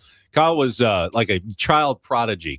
His older brother, Kurt Busch, also a NASCAR driver, he broke onto the scene and like he was 18 and everyone's gone like, this guy's amazing. And he said way back when, wait until you see my younger brother. Amazing. When he comes up and he's old enough to join this circuit. And he did, and won over 70 races in his career, was definitely one of the best and Hall of Fame talent. Just incredibly sad story. Went out with 69 career wins, which is very nice. But last Saturday, after his 69th win, they asked him a question. He said, hey, you never know when the last one is. I mean, this is last Saturday, and he is gone yesterday on Thursday, which is just a heartbreaker. All right, we will take a time out when we come back. Friday means we will chat with Darren Smith. Get old, Kyle. Because you never know when the last one is, you know. So I know all too well, unfortunately, with the Cup stuff. But, you know, here with the truck stuff right now is it's awesome just to be. Yeah. So sad. I was like. Last week. It was like almost written into the script. You know what I mean? Yeah. Like, how does that happen? How do you say something like that and then this happens? It's just, it was so sad. Big game tomorrow for SDFC. SDFC broadcaster Darren Smith, as he does each and every Friday, will join us when we come back with more Ben and Woods on San Diego's #1 sports station, 97.3 The Fan.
He just here. I'll show you a little. Just a little. Please don't. Just a little bit. What hurts on you? Nothing at all. A little bit. Not that now. So let's say whatever you're about to touch is the only thing. Let's say It's gonna hurt. Right? All right, yeah. Okay. Pretend your knee hurts. Pretend your knee. It's going to in a second. Right here.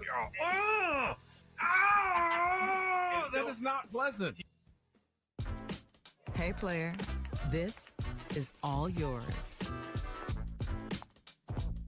This room with this view. This speakeasy with this cocktail. Hey, could you make that too? The spa with this. Ah. And this pool on this roof. This is all for you. The all-new Hamul Casino Resort, now open.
Ben Woods brought to you by David P. Shapiro, criminal defense attorneys, helping good people regain control of their future when charged with a crime since 2010. Visit davidpshapirolaw.com.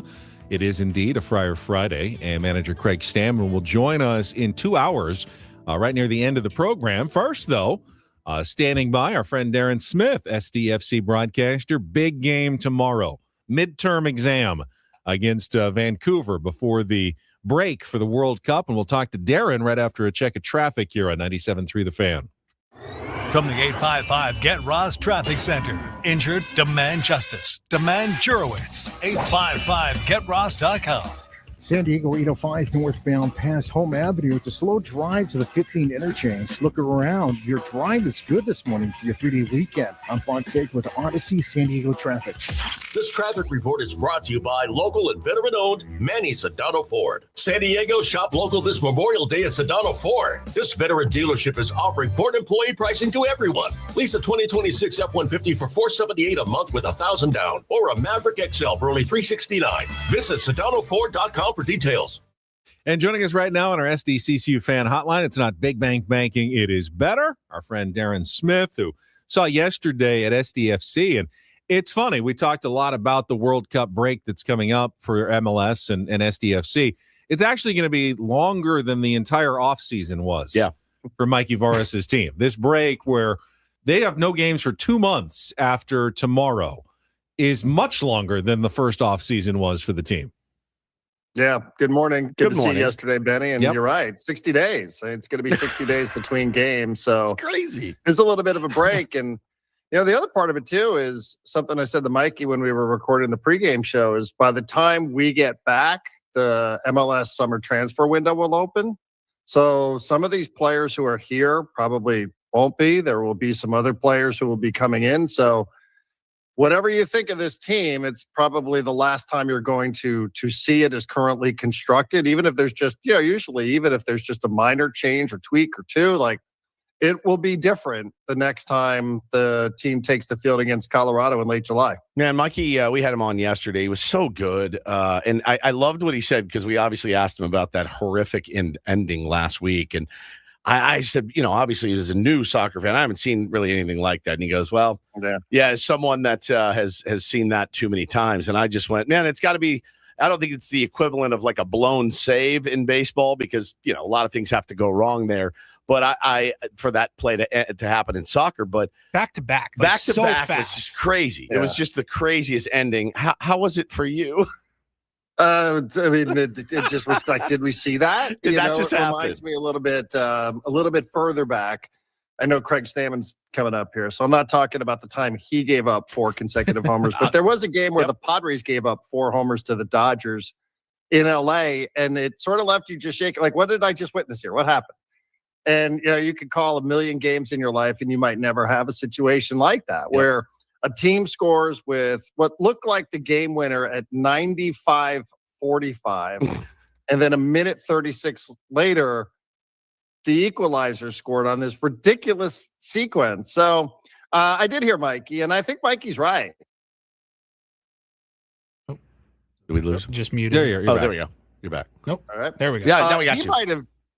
He might have seen that before, but I do think, for as like shocking as it was, thinking about who was on the field at the time, like a 19-year-old goalkeeper, 2 19-year-old fullbacks, a 20-year-old center back, a 17-year-old midfielder, a 19-year-old like those guys, and this is not moral victory chat. Like this is Major League Soccer. People get fired, right? Results matter here. But I would bet you that those players that were on the field are going to remember that forever and take that with them. Like the second goal to me was worse, like giving up another corner kick, getting frustrating. So, but all in all, I walked out like, holy cow, that was just like some crazy MLS after dark, wasn't it? Yeah, and I was at that game. You talked about the Padres-Dodgers game in L.A., covering for Channel 10, and the craziest part is Trevor Hoffman gave up 2 of those 4 home runs in a row. Right. Remember who gave up the first 2? Who gave up the first 2? Wasn't it Rudy Ciañez? Oh, I think you might be right. Yeah, Rudy Ciañez. You said his last name? Yeah. Ciañez? I thought it was Signs. We always said Ciañez, but then that's not really Ciañez. That's really not the three different versions. I don't know. I mean, he was polite enough, even though I think he was a black belt or something crazy. Like he was polite enough to let us just butcher his last name, however we. So yeah, I don't know. I mean, again, like I could sort of live with the learning lesson of the moment from that game on Saturday. Truly, like not trying to put lipstick on the pig. There were some other things that happened in that game that I think were more frustrating. But yeah, I mean, it just is like such a crazy thing to have to like go home and then say, how did they pass that ball 5 times like in 12 seconds? Right. Like it just was like, holy crap, man. What a night. Yeah. Darren, you mentioned the transfer window in the summer, and I get the question a lot. I don't even know how to answer it, but everyone seems to want to know, will SDFC be a player for one of the super duper names, the Mo Salah, the Robert Lewandowski that are leaving their club teams and could be, expensive pickups in MLS? Do you see that as a path for SDFC? I see them using their designated player, whether they, and I hesitate there because I was trying to think, do I want to go through the whole, how do you use your designated player status? They currently have 2. One of them obviously is dormant with Lozano. I see them adding a designated player somehow, and whether that's getting Lozano off the roster, bringing in a new designated player, or restructuring their roster so that you can have up to 3 in this league. So I do think that they will add a designated player. Will they add a Mohamed Salah? I don't know. I see the sort of same thing that everybody else does out there. I see them linked to that player. I see Robert Lewandowski more linked to a team. Chicago, I think, is the team that he's linked to. Casemiro, who's the great Brazilian who plays for Manchester United, has been linked to MLS. So I don't know. I mean, will they go out there and try to bring in a big name for the sake of bringing in a big name? Or, that was the Chucky Lozano approach, right? Or will they go out there and will they bring in somebody, a designated player, maybe who's a little bit off the radar screen like Anders Dreyer? I'm not sure exactly what the strategy is, but I 100% believe that they're going to bring in another designated player this summer, and that will be good news. I don't know. I kind of have a sense that the Dryer thing has worked out so well that they'll gravitate a little bit towards that more than they will just the splashy name. But I think either way, we're going to get somebody in here this summer that's going to be a real player, like a real contributor. Why is Mo Salah not going to be playing for Liverpool anymore?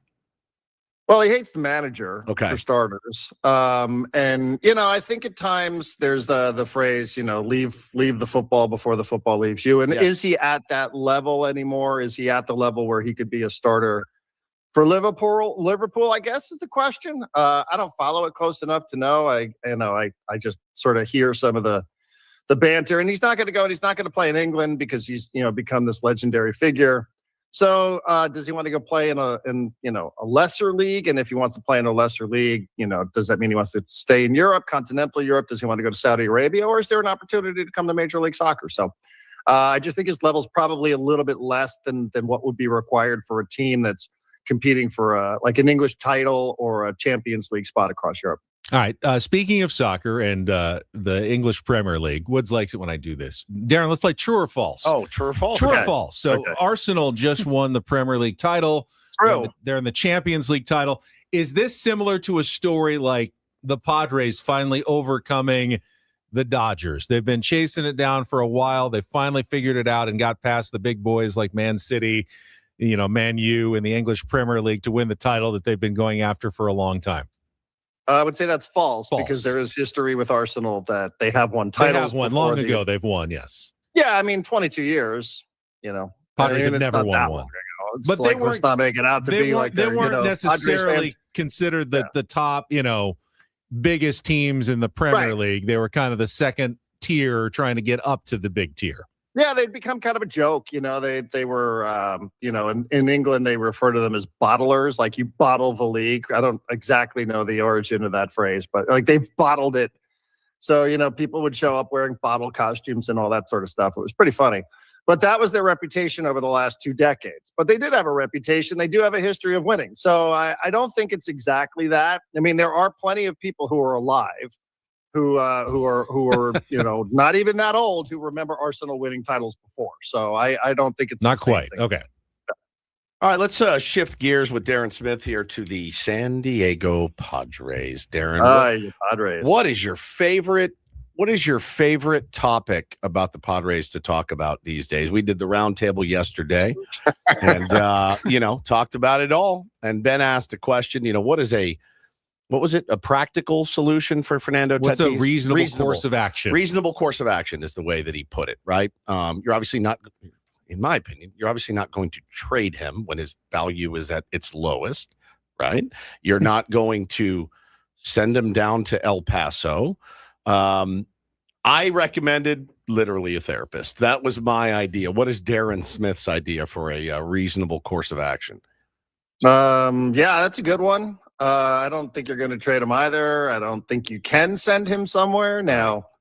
You can Phantom IL him and send him to Arizona to work on it while he nurses his fake hamstring. There is that, right? I don't want to make light of Jake Cronenworth's situation, but at least Jake can maybe go someplace and work on whatever it is he has to work on before he hopefully returns back to the big leagues. I'm rooting for Cronenworth. I don't think I'm alone in that. Nope. I remember working with a third base coach who said, sometimes you might, as a third base coach, send a guy when you shouldn't, hope he runs into a collision at the plate. I don't think you want to do that just to put him on the IL. But it's kind of crazy that you have to think of this stuff. I wonder which third base coach that was. Let me rack my brain. Glenn Hoffman. Extensively. No. It just was funny. Sometimes he's like, you think about it. Like, let's run the guy into a collision at the plate. Get him out of here for a while. And I'm not saying that. It's just a joke.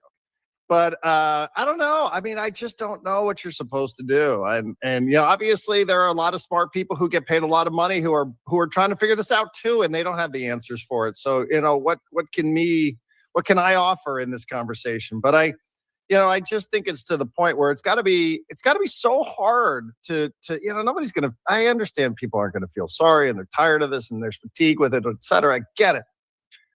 But man, imagine trying to figure this out and like every day in the big leagues there's Shohei Ohtani throwing 95, it's just the worst place on planet Earth to try to figure out what's going wrong. And, I do feel like maybe just dropping him and saying, dude, you're batting 7th. Yeah. Every day. Yeah. And that's just the way it is. And we don't have a timetable. We're not going to say we're doing this for a month.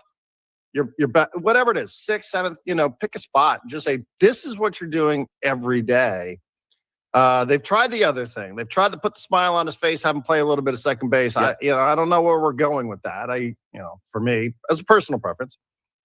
So I'm with you. I mean, I'd be thinking a lot more about the mental side of this, but obviously there's something physically going on with him that's producing the ball just being hit 110 miles per hour into the ground every at bat. So his spray chart's insane. I looked at it last night. It's insane. I mean, it is. And like his hits, it wasn't that long ago that I still was pretty optimistic that good things would happen. Yeah. And I think now through the Dodger series, it's like, I thought maybe that would be the last moment where you can say, okay, it'll click because it's them. Yep.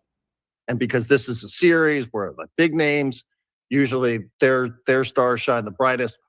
And it just was the same. And it obviously just can't, I don't know that you can keep doing this every day. But again, I also heard what Tony said yesterday, where Tony's, Tony seems to think like this is a switch and it's going to flip at some point. And, he's the one that played, not me. But it's certainly something I'm exhausted on the topic. Yeah, to say the least. 100%. It just felt like old Tatis. He would have hit the first pitch of the game for a home run after Ohtani had done No it. doubt. I mean, it would have been poetic. Always tit for tat with those guys. I mean, it would have been poetic. It would have been perfect. And then against Shohei with the bases loaded, he would have come up with some, probably a double in the gap, electric moment. And it's just been so long since we've seen that Fernando Tatis Jr., who did it so regularly early in his career, so like clockwork, just coming through with those big moments. And I don't know that I've seen a player who's gone from 100 to 3 in such a short time in his career here. Yeah, it's hard to explain it, and like again, like there's a lot of smart people who can explain it. So I'm not qualified enough to talk about his mechanics or his his gloves or any of that stuff. So his gloves. It's I root for the guy. I do. Yep. And I understand too that there's going to be a level of fatigue here. I think people have been very patient with Fernando Tatis Jr. in this market. So, if people are getting a little bit frustrated with this performance, I understand that too. I do. But I just can't imagine what it must be like to go home night after night. And, I don't know, maybe he gets into his house and, he cranks the music and hey, still like the paycheck still arrives every 2 weeks. Yep. I don't think so though. I think he wears it. I think he wears it pretty hard. And I certainly don't know what it's going to take for him to get out of it. I just, I know that I root for it to happen. And, you said the fan base has been patient. I do agree. I think they have, but I think this sometimes fandom rears its ugly head when your guy isn't producing and then he gets relitigated for things that happened 6-7 years ago, Sure. And that's the tough part for me is like, hey man, if he was hitting 312 with 12 bombs right now, you wouldn't be talking about the dirt bike, but because he's not hitting, have we moved on or haven't we? I'm really glad like my wife doesn't relitigate things that I did wrong 8 years ago today if I'm having a bad day. Does that make sense? Yeah, I mean it does, but I think in some defense of the fans though, like they've also defended him for a lot of those things. I totally get it. Totally get it. Like however the suspension thing, however people want to reframe that, it's like there's been a lot of there's been a lot of stuff. Him doing stuff that was just he was trying to get back, and there's some nobility to it. Yeah, or right. Maybe right. it was an accident, right? And now it's like, dude, like we've given you every out on planet Earth here. But like, none of that's relevant now. I think what Woods is saying is accurate. He's had good seasons since then. Of course. Yeah. He's been a really good player Correct. since then. None of those things are impacting his start right now. It has nothing to do with the suspension. It has nothing to do with the wrist injury. He is long past those. So to bring them up now feels like you're just trying to get him at this point. I don't know. I mean, people do bring it up, though. People, I mean, if it is a conversation about, why has the performance, of post-suspension, post-injury, right? I mean, even that in and of itself, the way the conversation is, well, was it suspension or was it injury? And people will say, well, he had major shoulder surgery, and this is what's to be expected from that. Yeah. And he had the wrist, so, I mean, I do still see some of that. And I do think that people apply that to the lack of productivity for him, in replacement of the other thing that people scream about, which is the suspension. So, I mean, I do think there is a little element of that floats out there. And because Padre fans want him to perform, a lot of us have taken, have had his back and said, well, maybe it is the injury stuff. Maybe he just hasn't been the same player since the injury. Whereas other people have screamed that it's not the same player because of, I mean, you're right. He was an all-star last year, right? He's won 2 platinum gloves. So, but has it been the same? No. I mean, no. I think it's not the same as what we're seeing. His overall career. Yeah, there might be a discussion pre and post, but sure. The struggles right now, the 0 home runs, the today struggles, that has nothing to do with what happened 5 years ago. They're not comparable players other than they're both big league players. And Logan Webb is a guy, he got popped for PEDs, right? You don't hear a word ever. You don't hear it from Giant fans. You don't hear it from Joe Davis on a national broadcast. Even when he's struggling. And he's struggling this year. He's not an ace. And that team is dying. And he is supposed to be their ace. And he's not. He's not their ace at all. I've never heard anyone say anything. I've never seen a Giant fan tweet about it. Never once. Now, I'm not saying they're better fans. They're the experts there. Right. And so I hear it all the time. And I'm like, man, this guy's literally going to do time. He's going to do time for this for unless he's hitting 40 bombs, and that's a tough way to live every day going, I gotta make sure that I prove myself because of a few mistakes I made 6-7 years ago. It's tough. Yeah. I mean, it's hard enough. I mean, it's hard enough just getting 4 at-bats a game, at this 100%. point. And then you sprinkle that in as well. And again, like you start thinking too, whether there was or wasn't something going on, with him or usage or whatever. Then you're like, well, man, that ball used to go out. And does it mess with you mentally? Where you start thinking, oh, geez. Yeah, 100%. Who knows what? I don't know. I mean, I sort of, I think the Will the Thrill video that you posted the other night was a good one. Get everybody out there, let them go on a whole bender for a couple of days. Go rip clear it. their minds. Yes. Will Clark's rarely wrong about that stuff. I mean, he is an abrasive dude. Character. He's a character. And I'd be terrified if I was a big leaguer and he walked in the clubhouse. I would hide because he'd call me a effing P for sure. You know what I mean? Of course, there's no question. Nerd. I mean, I like that's the old Randy Jones. I forgot which manager it was, but he said they had a curfew one night because they were playing so they were so terrible. He's like, we all had a curfew. Nobody could be back in the room before 2 a.m. That's the curfew. That's genius. Reverse curfew. I love it. Yeah, there was no curfew. Everybody get out there and get S-faced and go have yourself a weekend. And my God, just break the tension a little bit here, guys. Let's go. Heard a great story yesterday quickly. Anthony Rizzo said he was dying. He was in a slump, massive slump. It's like August or something. And he's just dying. He goes, I couldn't remember the last time I had a hit. I was 0 for 3 on the day.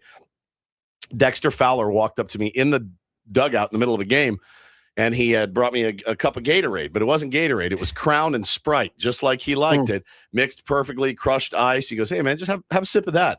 He did. He goes, that's pretty good. Had another sip, couple more sips. He goes, I probably drank the whole thing. He goes, next AB, I went out and I hit a missile. It just got me out of my own head for just a second. And I went, God, you guys really drinking Crown and Sprite in the dugout, dude, to go get hits. I thought it was so great. Whatever it takes. You gotta figure it out, man. There's got to be some sort of elixir out there somewhere. Gotta be. Find what it is, and it'll turn around. Yep, agreed. Thanks, buddy. Darren, you get a good night's sleep. Good broadcast tomorrow, and we'll talk to you next week. All right, guys. Thank you very much. There he is, Darren Smith. Big game tomorrow night at Snapdragon Stadium, SDFC, against the Vancouver Whitecaps. All right, we are 2 hours in. We will come back. We have Take on Woods to play. Last game of the week, only the wild card category remaining. And then Craig Stamon will join us later on, broadcasting live from our Bill House studios. We know how. Ben and Woods on a Friday on San Diego's #1 sports station, 97.3 The Fan.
Something a little amiss here. Welcome back. And it's Ben and Woods. Oh, my God. Did we forget something, Paulie? We didn't forget anything. We just had a little bit of a clerical error on my end. But Woods is gone. He's in the bathroom. He doesn't realize that we're back on the air because we weren't supposed to be. But we're going to pretend like our computer, instead of playing the 5-minute commercial break that we were supposed to play after we went long, the computer manually brought us back, or automatically brought us back right at 8 o'clock. And I go, I'm going to make him feel crazy here when he comes back. Hey, where you been? Yeah. Hey, we're live on the air doing a radio show. Where have you been? All right. Hour number 3 of Ben and Woods on 97.3 The Fan. Why was that so short? It's 8:02. This is when we always come back. Where have you been? No, it is not. Yeah, it's 8:02. What happened? Something weird happened. We're back and like normal. Where have you been? Played the song and everything? Yeah. We've played the whole open. We're back. We've been waiting for you this whole time. I'm back for about a minute. You've been in the bathroom for like 9 minutes. Must have blacked out in there. No, Polly had some technical difficulties. The whole spot break didn't actually play. And we just came right back after Darren's interview. I literally was standing at the urinal reading a story about how Hooters wants to be family friendly now. If you want to know what I was really doing, I was standing at the urinal urinating. And I was reading an article on my phone about Hooters wanting a rebrand. And they want to be family friendly. Just going to lean into the owl theme. More of a heavier. Like the Rainforest Cafe. And I just, my brain won't stop working overtime thinking about what a family-friendly Hooters looks like. I just can't stop thinking about it. I'm not sure. It's an interesting topic. Okay, so we actually do have to take that break. Okay, Otherwise, now we'll take the break. Adam is not going to be happy with us, so we will take a quick timeout. We will come back, and we still have to take our options are we can either just keep rolling and add 3 minutes to the next break, or we can come back in like 4 minutes. Just play the open. We already did. You did? Oh, yeah. The whole open thing played played. Everything. All Yeah. right, here we go. Yeah, we've done the whole thing. So, all right, we're halfway home on a Friday. It's Ben and Woods 97.3 The Fan. So we're just going to go. We're going to go till 15 normal. or something. Okay. Yeah. Then what I do need to do is I do need to fire this one. Okay. KWFN and KWFN HD1 San Diego. This is Ramon Laureano from the San Diego Padres. Oh, Ramon Laureano! The Padres play here on San Diego's #1 sports station, 97.3 The Fan. And Odyssey Sports Station. That's legal. Goose points out you were doing actual Hooter research. I was while doing you Hooter were research in the restroom. bathroom. I couldn't believe the story. And, I like Hooters for the wings. I like their wings. I've said it many, many times. They're no epic wings, but they're pretty good. But I mean, they were absolutely where I used to go, and you took the kids there once. I did. We thought that was a little odd. Which was a great bit. But they want to be family friendly now. And I just wonder, like, you meet in the boardroom, you're like, we got to change some stuff up here. Let's go. Like, what are the waitresses going to wear? Is it not family friendly? Their outfit? Is that the only part of the not restaurant nude, that's right? not family friendly? But is again, the waitress all right, outfits. Take your kids to the beach. Family friendly, right? Is the beach a family friendly place? Course. The answer is yes. Are women running around the beach in bikinis? 100%. Do you go to beaches where they just wear frocks and stuff? Like, we're going to Frock Beach today, because my kids can't see the human body. Yeah, when you go, they're not playing X-rated movies. They're not cursing all over the place. Right. Hooters. They're not shooting adult films there. You go in, you're like, oh, okay, look at her. And then you eat some wings and you watch a couple games on TV.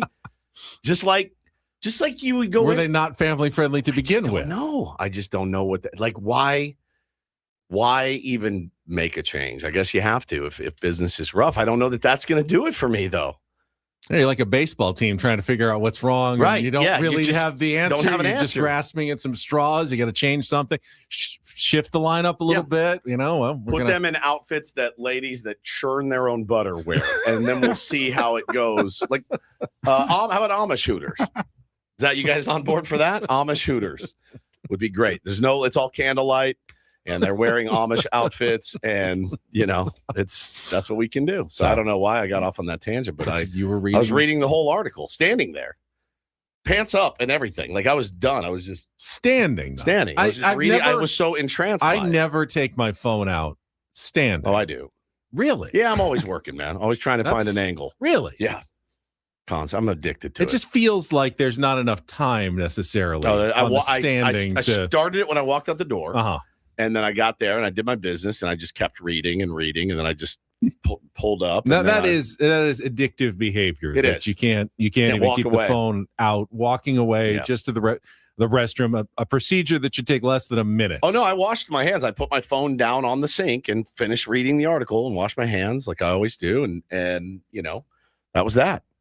I shouldn't say always. That was a lie. I don't always do it. I don't want to say always. I don't want to lie to you guys this morning. I mean, even in the middle of a basketball game, the San Antonio Spurs player Carter Bryant washed his hands in the public restroom before he got back out onto the court. Time. You have time to do that. If you left your phone here when you went to the restroom, it would be fine. I did not know we were coming back early. No one did. Neither did we. Neither did Paulie. Okay. That was kind of random. We run a pretty tight ship here on Ben and Wood, so I'm not worried about one little misstep. Are we good? Everything good? We're good. It's going to be it'll be a long commercial break. The ship's been a little loose on this Friday. There's no doubt. The tight ship has sprung a leak or two on a Friday. What's everybody's plans this Memorial Day weekend? I keep reminding myself we have Monday off, which is going to be spectacular. Yeah. Well, my son who was visiting is heading back to Seattle. When? So that's later today, unfortunately. So just came in to get a little emptier just for his brother's birthday for three nights. Got it. And he's got to get back to work at his ice cream parlor up in Seattle. Start using his left hand to balance his arms a little bit. So I don't really have a whole lot planned. I'm going to be anchoring on Monday. Somebody the else actual is holiday, scooping the ice cream when you do it that way. That's right. They call it the stranger when you switch it up to the left. But other than that, I don't have a lot of plans. You're anchoring when? Monday, the holiday. Ugh, bummer. Yeah. Paulie, favorite holiday of the year? Where to begin? I'd probably just chill this weekend. Shocker. I'll be respecting the troops, and then I will be going to Joshua Tree. Oh, that's right. You've got your Pappy and Harriet's concert that you're going to. Yeah, Hannah and I have a date night. She's going to we were looking at last night. So the band we're going to go see Saturday, and I'm going to see also Sunday. It's called the Afghan Wigs, one of my favorite bands. So I pull up setlist.fm to find out when do they start their set. Now, again, you're talking about two people that she could go to bed feasibly if we didn't have children at 6 p.m. I could go to bed about for 8. Sure when the set's standard starting every night. It is. And they set list app. It's great. It's a great website. So not only do you get to see the set list, which some people don't like, I do, but it says set times every night. Doors open at this time. Opening act takes the stage at this time. Yep. So I loved it. So I love that about it. But I go, hey, we have a slight problem. I said, they don't take the stage till 9 p.m. And she looked at me and she goes, well, how many? And I go, what do you mean? She goes, how many songs? I go, she goes, you are seeing them the next night. I go, you're right. And I will be alone. I go, give me 10. Will you give me 10 songs? She goes, fine. I'll give you 10. 10. Good negotiating. It's terrible negotiating on my part, but because I think they play like 21 or 22. So I'm going to miss a good chunk of it. I don't think you could do it. What? Be a rock star musician touring who has to play the same show in the same order. I couldn't. Every single night. Can you imagine instead of doing our show for 4 hours and doing a different show every day, we just go to a different city and do the same show. 4-hour show then every single morning? I would be so sick.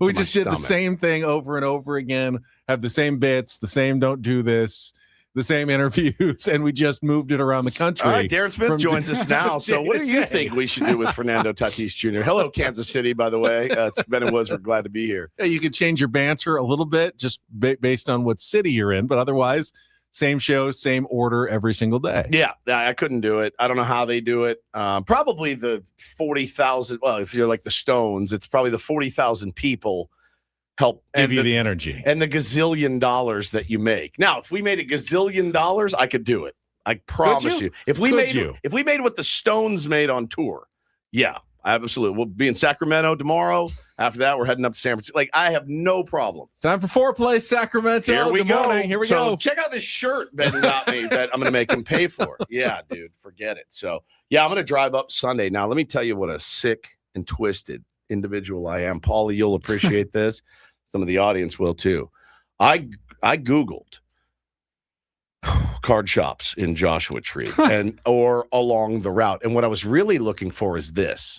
I was looking for some old man that wants to sell his collection for $200 that I could stop at his home and buy from him. And I looked this morning on Facebook Marketplace at 2:30 this morning for seems dangerous, lots of cards. That is, and I think that's pretty much junkie status. Yeah, I think so. But yeah, I'm up there. I'm going to have some time to kill before the show. In my hotel room, I can just go through cards. We'll be in Chicago next month. We'll be checking out stuff I've looked at what card shops might be course. around the downtown area. I'm looking, to be honest with you, I'm like a general manager at a trade deadline. I'm looking to fleece somebody. You're looking for a bargain. You're looking like, hey, someone who's this far out might not have the ability to the internet. Exactly. So I come to them. I'm going to get a much better deal than, hey, working here in San Diego, all the card junkies here, a lot of competition, less competition up in Joshua Tree for the baseball card market. That's kind of exactly what I was thinking, Ben. And I thought, yeah, I'll stop by and look at this collection. What do you want, $100 for it? Okay, I'll take it. And you find some gem in there that, he doesn't have any kids or whatever, and he's forgotten about it. He just wants to get rid of.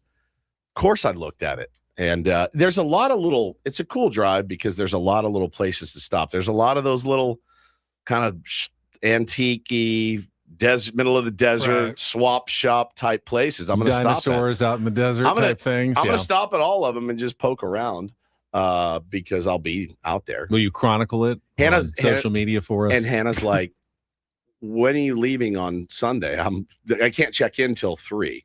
I'm probably like 7 a.m. 2-hour drive and. Turn it into a long drive. Leave at 1 o'clock, right? Obviously, yeah, be obviously. with your family, 1 o'clock, be with my family all day, morning. help out, do my responsibilities, and then split town, and get there right as check-in comes. But I go, no, I'll probably get on the road a little early, get out there just in case something happens. I like to leave myself a lot of time. All right, we need to get a contestant for Take on Woods. Just got the one category left. It's the wild card category, but if you want to try to qualify for our grand prize trip to Las Vegas, you can do so. 833-288-0973, 833-288-0973. And yes, it'll probably be a slightly longer than normal break, but you never know when Paulie's going to play that sounder for the Journey tickets either. So, hey, you know what? You might just have to keep listening. It's Ben and Woods on San Diego's #1 sports station, 97.3 The Fan. First, though, as we head into the weekend, if you've been thinking about losing some weight before the summer, now is the time to act with SDFatLoss.com. It's the program I use to lose 40 pounds in 60 days. You can use the same program to eat real foods and lose up to a pound of fat per day and 10 to 20% of your body weight in 2 months with no exercise necessary. Hey, skip the GLP-1 injections. They're expensive. They are unending. If you want to keep the weight off, you're going to lose muscle. I've seen many articles about that. And you're going to lower your metabolism. With SDFatLoss.com, you're going to increase metabolism, which means it's going to be much easier to keep the weight off after you're done with the program. One-time cost, and when you sign up now at SDFatLoss.com and get your free consultation, you can take $200 off during their spring special. You're eating normal foods, chicken, steak, vegetables, and you're losing weight just by following your great coaches and the great doctor-developed plan. Thanks to the folks at SDFatLoss.com. That's SDFatLoss.com. Results may vary.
Hey player, this is all yours. This room with this view. This speakeasy with this cocktail. Hey, could you make that too? The spa with this. And this pool on this roof. This is all for you. The all-new Hamul Casino Resort, now open.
Hey player, this is all yours.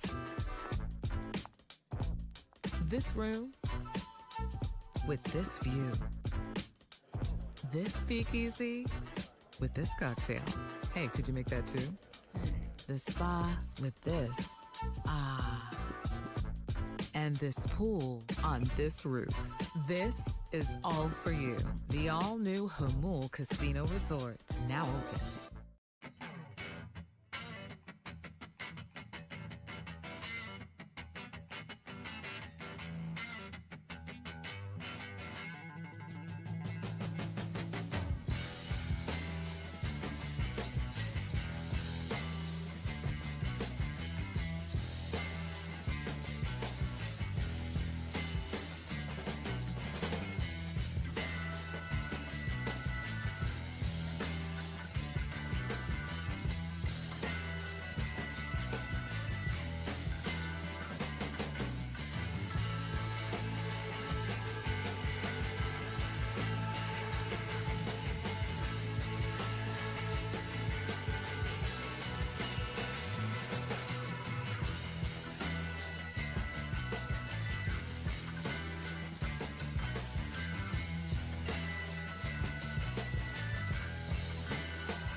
I feel like I need to reintroduce ourselves after that break. My name's Ben Higgins. Yeah. Local sports anchor, been in the sports talk radio business for 30 years now. My co-host here, Stephen Woods, Thank you. former music DJ, moved here from Dallas about 15 years ago. Got settled down, married, had 2 kids, found sports talk radio. Is pretty good at it. Thank you. We built this show together with the help of our producer, Paul Reindl, over here. He's the master of the board and the drops. Hey, how are you? Just want to make sure everyone knows who we are here. That commercial break was as long as we've been on the air together, I think. felt like my it. God. It's been 84 years. I could have run down to my car, gotten in my car, gone to Mickey D's, got a sausage McMuffin, and been back in time. Which you used to do. Which I used to do. On your FM radio shows. I sure did. Was it, where was I? Where was Play I? 3 songs in a row and a commercial break, and all of a sudden you're back. And Was it Jack in the Box? Something. I would run down, or like Carl's Jr., something for like a biscuit. I did that. And then get back in time to be like, all right, that was Capital Cities on 94.9. Here's some iPad. Here's an iPad for you. Yeah. Back at the old 1090, when I was like first kind of making it into the programming side, I would do like, it'd be like, hey, we just need somebody in the control room. Be in the building while we run like 8 straight hours of college football. And I had to like manually fire off 1 break like every 4 commercial breaks. Yeah. So you kind of know, you're like, all right, they just hit the 1 for this quarter. I have to be back with 3 minutes to go in the second quarter. And I would just leave and go get like Jersey Mike's or something. Go do whatever you want. I mean, mine was like, it was tight. It was, if you pulled up to Carl's Jr. and the line was long. It was Chick-fil-A. And you pull up to get a Chick-fil-A breakfast and you start fiending for one. And the line was long. You're like, not going to make it. I'm dead. And, but I usually made it back in time. The worst was running a Padres game where you actually have to be on the board and paying attention the whole time. Right. Yeah. And could be a pitching change at any moment. Any or a second, quick inning, something happens. But, dude, I had to pee so bad that I was like, it was getting to the point where I'm like looking around for bottles or something around. Gatorade Like, bottle. what can I do? So I hold it. I get Ted and Jesse back on the air from commercial break. And I'm like, I know I can be back before the end of the inning. I'll be fine. I ran down out to the lobby, go into the bathroom. I was listening to the game on my phone. Like I called in because that's how you know, like live where you're at on the air. And as soon as I got into the bathroom, I heard like, it was like hit by pitch, ground ball, double play, pop fly in like a matter of like 3 pitches, inning over, and they're going to break, and I'm like running, sprinting back to the control studio. Get a little on you? Oh, I'm sure I did. Get a little on you. Oh my God. It was happens awful. to the best of us, Paulie. Happens Awful. to the best of us. All right. After all that, if I can remember where we are, I think it's time to play a little Take on Woods. Let's get to it.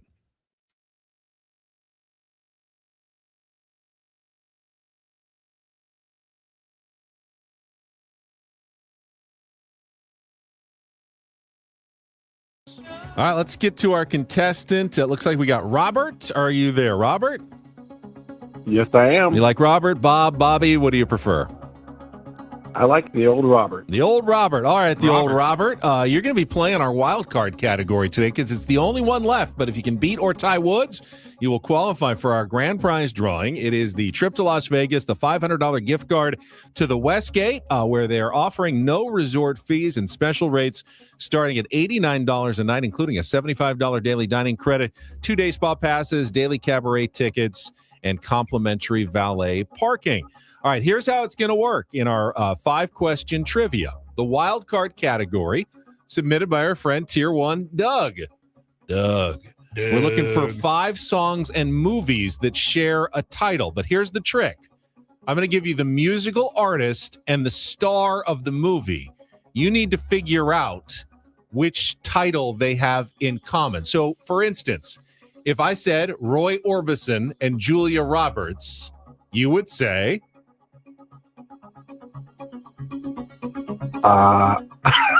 he is no idea. Pretty Woman. Pretty Woman. Pretty Woman. See, Pretty that Woman. is so. So that's how it's going to work. I will give you a musical artist and a star, and then you have to figure out. I'm still a little the movie confused. title. So like Roy Randy Orbison Newman and Tom Hanks, you would say like you got a friend in me, Toy Story? No, it's the only one answer. Pretty Woman. Roy Orbison sang Pretty Woman. Julia Roberts starred in Pretty Woman.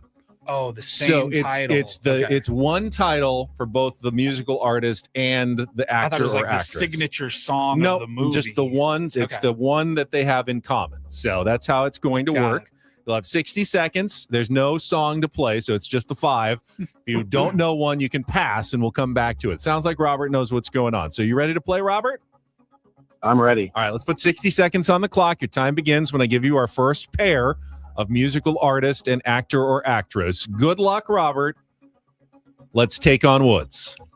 Ben E. King, River Phoenix.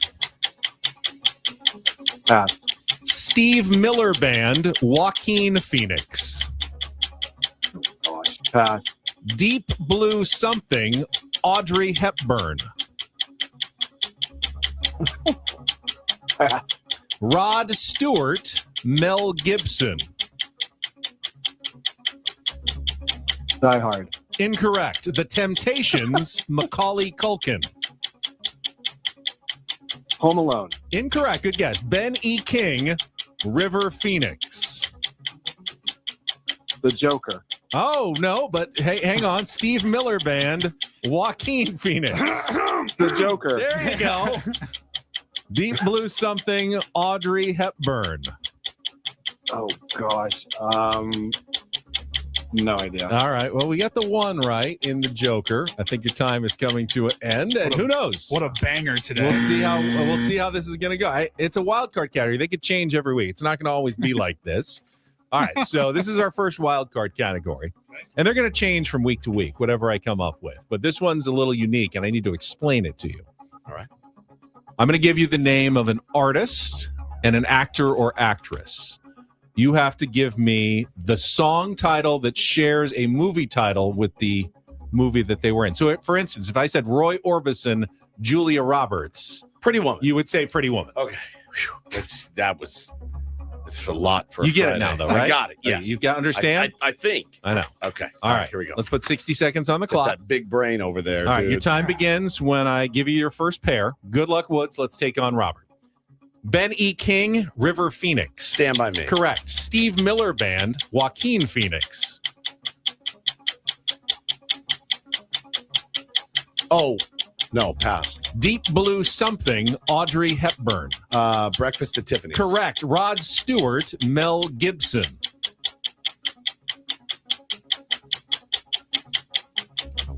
Pass. The Temptations, Macaulay Culkin. My Girl. Correct. Steve Miller Band, Joaquin Phoenix. Racking my brain for Joaquin Phoenix movies. Pass. Rod Stewart, Mel Gibson. 10 seconds.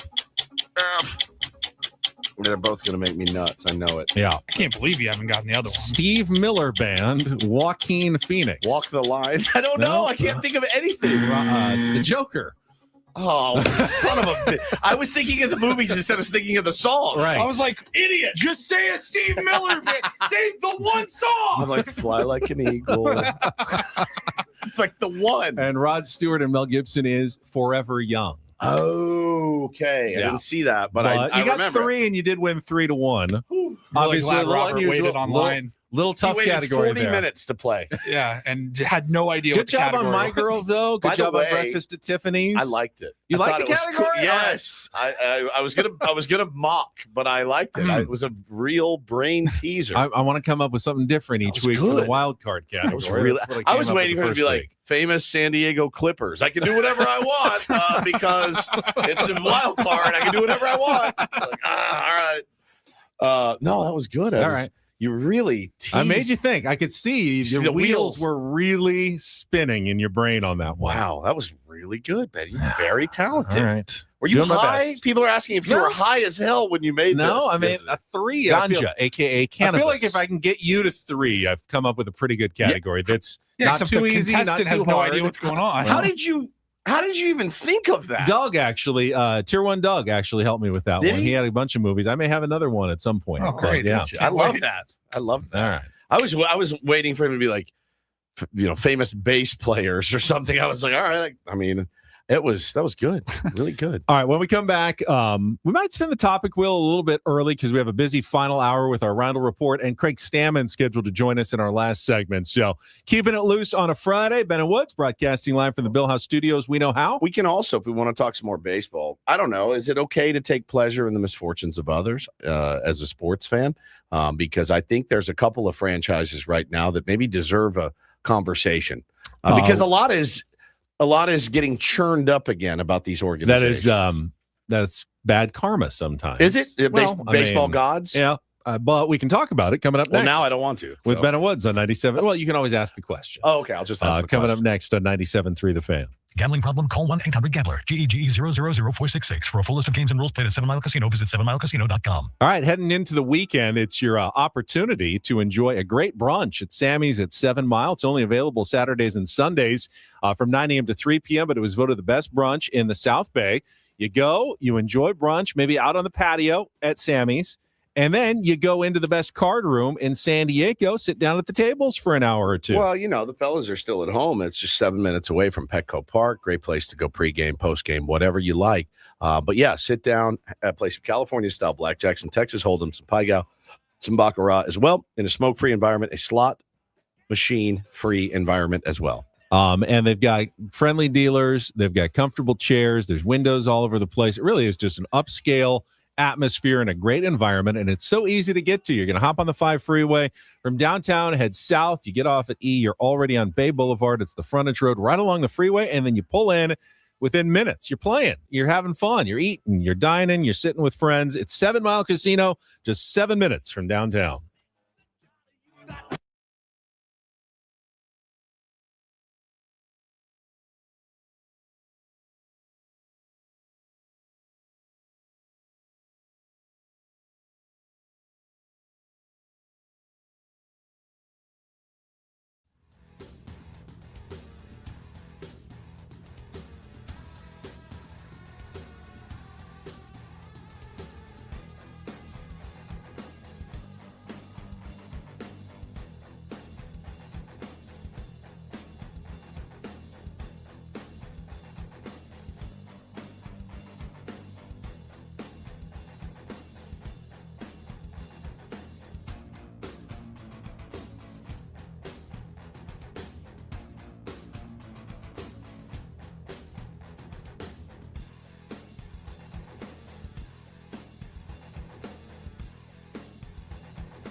He just, here, I'll show you a little. Just a little. Please don't. Just a little bit. What hurts on you? Nothing at all. A little bit. Not that now. So let's say whatever you're about to touch is the only thing. Let's say It's gonna hurt. Right? All right, yeah. Okay. Pretend your knee hurts. Pretend your knee. It's going to in a second. Right here.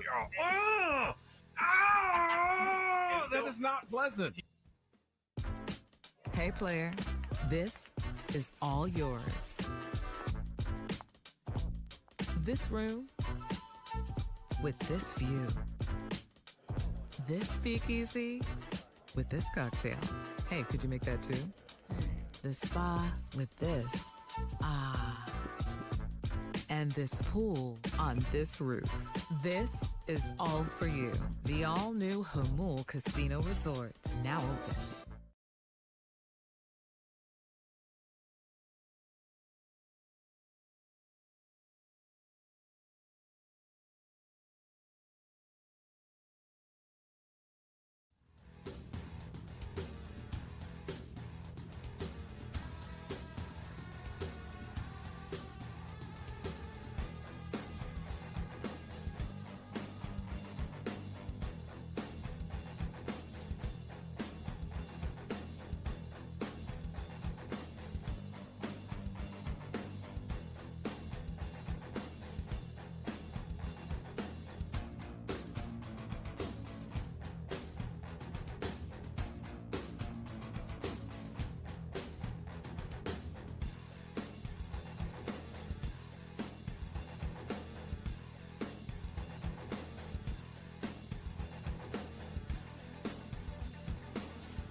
Ben Woods, brought to you by David P. Shapiro, criminal defense attorneys, helping good people regain control of their future when charged with a crime since 2010. Visit davidpshapirolaw.com. First time that Mason Miller could potentially face his old team tonight. Padres and A's open a 3-game series this evening. We can talk more about the matchups in our next hour. But remember, the Padres played the A's early last year in Sacramento. Mason Miller was obviously still on the team then. Traded at the deadline and now facing his former franchise for the first time this weekend. I hope he gets at least 2 saves against them. Well, obviously, because that would mean the Padres would win the game. Correct. Although we're trying to use him a little bit less, worried about his potential overusage here in the month of May. Yeah, so tonight and Sunday. One, and then just win on Saturday going away. Correct. Yeah, Padres have not had a lot of going away wins this year. No, that one in Seattle a bit of an issue. Last week was like, oh, I could put my feet up finally, but no, there haven't been many. That 1-0 Dodger win was pretty sick the other night, but I'll take the other one too. I like mix in some blowouts from time to time. They need to mix in a few of them. They so Woods wants to talk about the trade deadline. I know it feels a little bit early, but new piece out and where the Padres stand, what they could be looking for, and what teams could be selling when we get to the deadline. We'll get to that after a check of traffic here on 97.3 The Fan. From the 855 Get Ross Traffic Center. Injured? Demand justice. Demand Jurowitz. 855GetRoss.com. San Diego 805 northbound Imperial Avenue. It's a sluggish drive for you past 94. Expect your northbound commute to clear up after the 15 north split. Up on Sake with Odyssey San Diego traffic. Traffic report brought to you by Soapy Joe's. Glow Up Complete. Soapy Joe's on West San Marcos Boulevard in San Marcos is back up and running. Come by and get the best car wash in San Marcos. Join the Soapy Squad and become a member. Visit SoapyJoesCarWash.com. Give us a follow at Soapy Joe's. Good, clean, fun. The reason why this discussion feels premature is there are only 5 teams more than 5 games out of a playoff spot right now in Major League Baseball.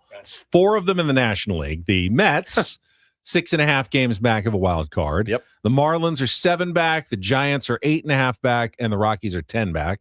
And then in the American League, the only team that is more than 5 games out of a playoff spot are the Angels, who are 8 games out at 17 and 34. So how do you even know which teams are going to be buyers and which teams are going to be sellers 2 months from now? I think what he was doing in his article was based on where they are now and kind of projected out to what they will be. You can guess. And, he leads off with the Atlanta Braves, buyers. Yeah, they're a legitimate World Series contender. The Rays, buyers. The front office will likely have to land another starting pitcher if they're going to win the division or make the playoffs. The Dodgers obviously will be buyers. They can add whoever they want. They got all the prospect capital to do it. Cubbies, buyers, right? And then you get down to number 6, the San Diego Padres, buyers. San Diego needs another quality starting pitcher and will be aggressive at the deadline like they always are under the leadership of A.J. Preller. Now, the only thing that would change this from being accurate is that if the offense, because he mentions it right out of the chute, Manny Machado is hitting 180, Jackson Merrill's hitting 202, Toddy is yet to homer, Pavetta, Musgrove, and Herman Marquez all on the IL. And at the time he wrote it, the Padres were a half game up on the Dodgers in the NL West. So nothing's really changed with those 2 losses, Ben. They're still very much in the hunt, very much in the fight. But the offense being as bad as it is would have to continue at that pace, and it would all have to come crumbling down. And then it's a different discussion. Then it's, well, who do we flip, right? Which we haven't flipped in a long, long time. Yeah, but I'm not ready to go down that road. I do not want to go down that road either. Certainly think the Padres are buyers. In fact, the Padres are considered to be such strong buyers as always. I saw Robert Murray talk to John Heyman, and they were talking about the market for Tarek Skubal potentially coming off the surgery. If the Tigers, who are 5 games out, they're not playing well, if they continue to scuffle and don't turn it around, would anyone meet the asking price for Tarek Skubal? Yeah. Which has come down. Obviously, he's a free agent, and he's coming off injury.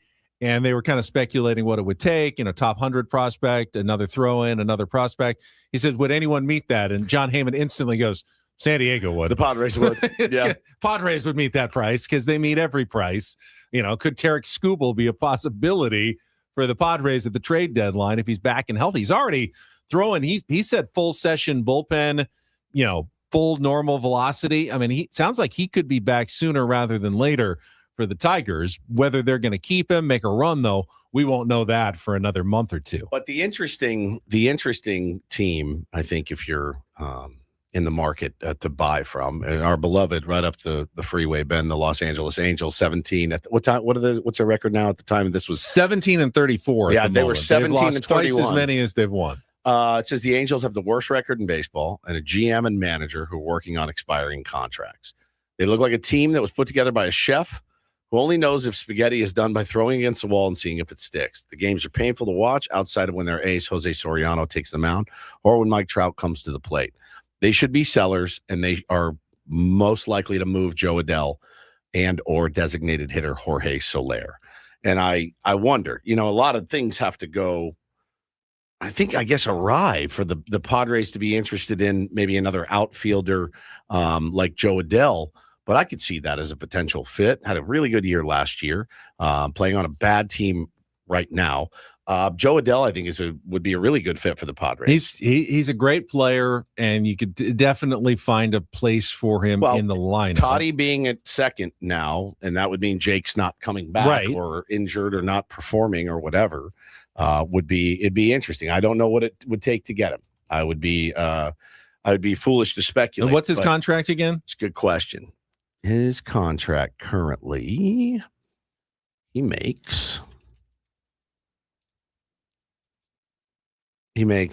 signed a 1 year. So he's got one more year of control after this year. So that does fit the mold of A.J. Preller, getting guys with another year, not just trading prospects for a rental, but someone who they're going to have for one more season. So that it does fit the A.J. Preller mold. Of course, that means it's more expensive when you acquire someone with control remaining. And, by the way, his agent is Scott Boras. So extending him would be a challenge because they usually hit free agency when they're Scott Boras clients. Yeah, I mean, he's not tearing it up by any stretch, but he's also, I mean, I think he'd be tied for the team leading home runs right now with on the Padres with 7.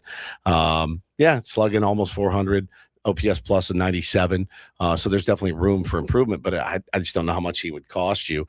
But, if Toddy ends up being your all-time full-time second baseman, you can't have Nick Castellanos out in right field. You just can't.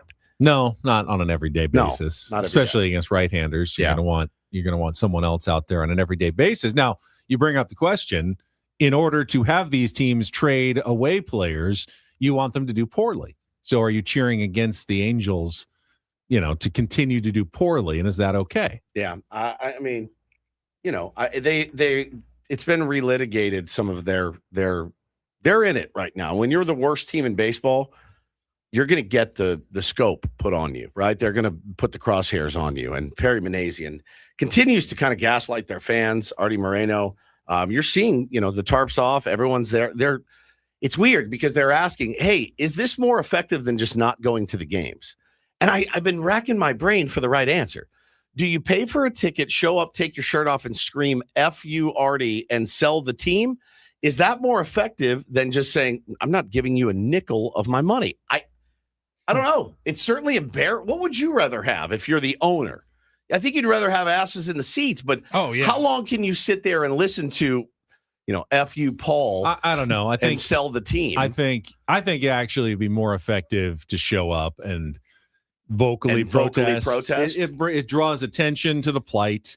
I think the owners, they get so much money from the TV deals and, everything else that one guy's ticket is not going to make a difference. But and it's one not guy, like it's 20,000 one guy guys yelling and rallying his fan base against the owner can make more of a difference. Think about a couple of years ago, the last season in Oakland, nobody blamed those fans for hey, how come you're not there voicing your displeasure? I wouldn't have given John Fisher another dollar of my money. I 100% get that. Angels would be a little bit different, though. That's one where it's like, can't really fault you if you're like, hey, I'm not spending my hard-earned money on this team. Absolutely not. But my guess is that person who's going to be angry is buying the cheapest ticket they can find. They're not up top. They're not paying, $300 for merchandise. No, they're not.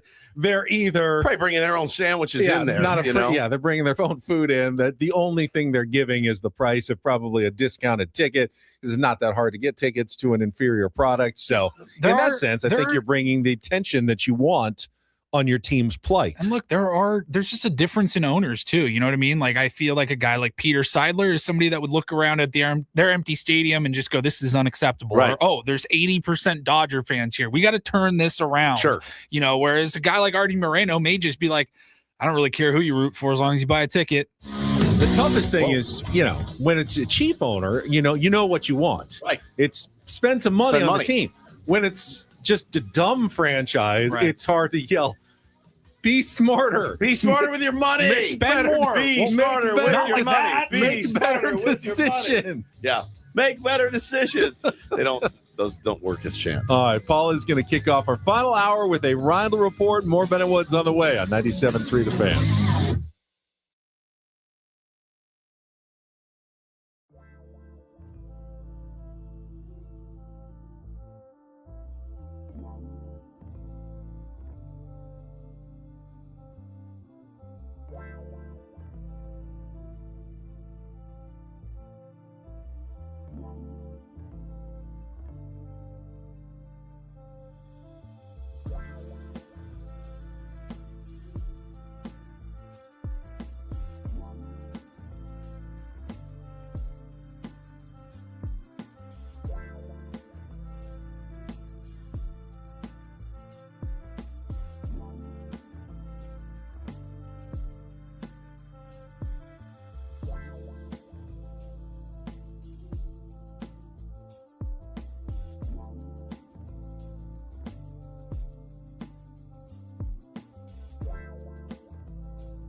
This hour on 97.3 The Fan brought to you by GL Pool, swimming pool experts trusted by thousands of San Diegans since 2006. Baseball is back, so is swim season.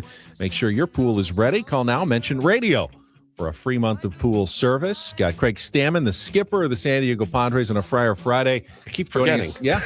It's so Bottom of late. the hour, I just keep over forgetting. 30 minutes away.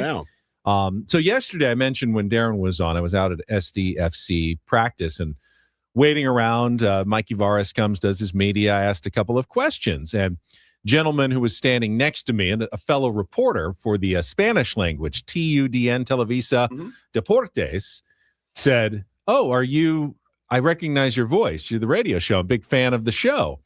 And he was obviously a native Spanish speaker, but spoke English pretty well. And he asked me, "Hablas español?" And I said, not enough to converse with you fluently. He said, "That's okay. Still enjoy the show." He listens to us in English. And I said, I am so impressed by people who can not only converse in multiple languages, but broadcast. Like Adrian Garcia Marquez, who does the Spanish language for the Chargers and does the English language for SDFC. It's one thing to be able to, get by and communicate. It's another to be a professional broadcaster in multiple languages. So truly boggles my mind. And he said, and we had the discussion. It's so much easier when you learn as a kid. The second language, he said his kid speaks English perfectly. And he's been working on learning it for many years. He's great. He is easy to communicate with, but it is so much tougher. And then, so he asked Mikey a question in Spanish. And then that was the last question. So when I turned to him, I said, "You asked him about the break, the World Cup break, right?" And then he said something about the getting his team healthy and medical staff can go through the players, right? And he said, "Yeah, you got it pretty well." That's not bad. That's not bad. I mean, if I read it, if people go very slowly, I can kind of understand Spanish.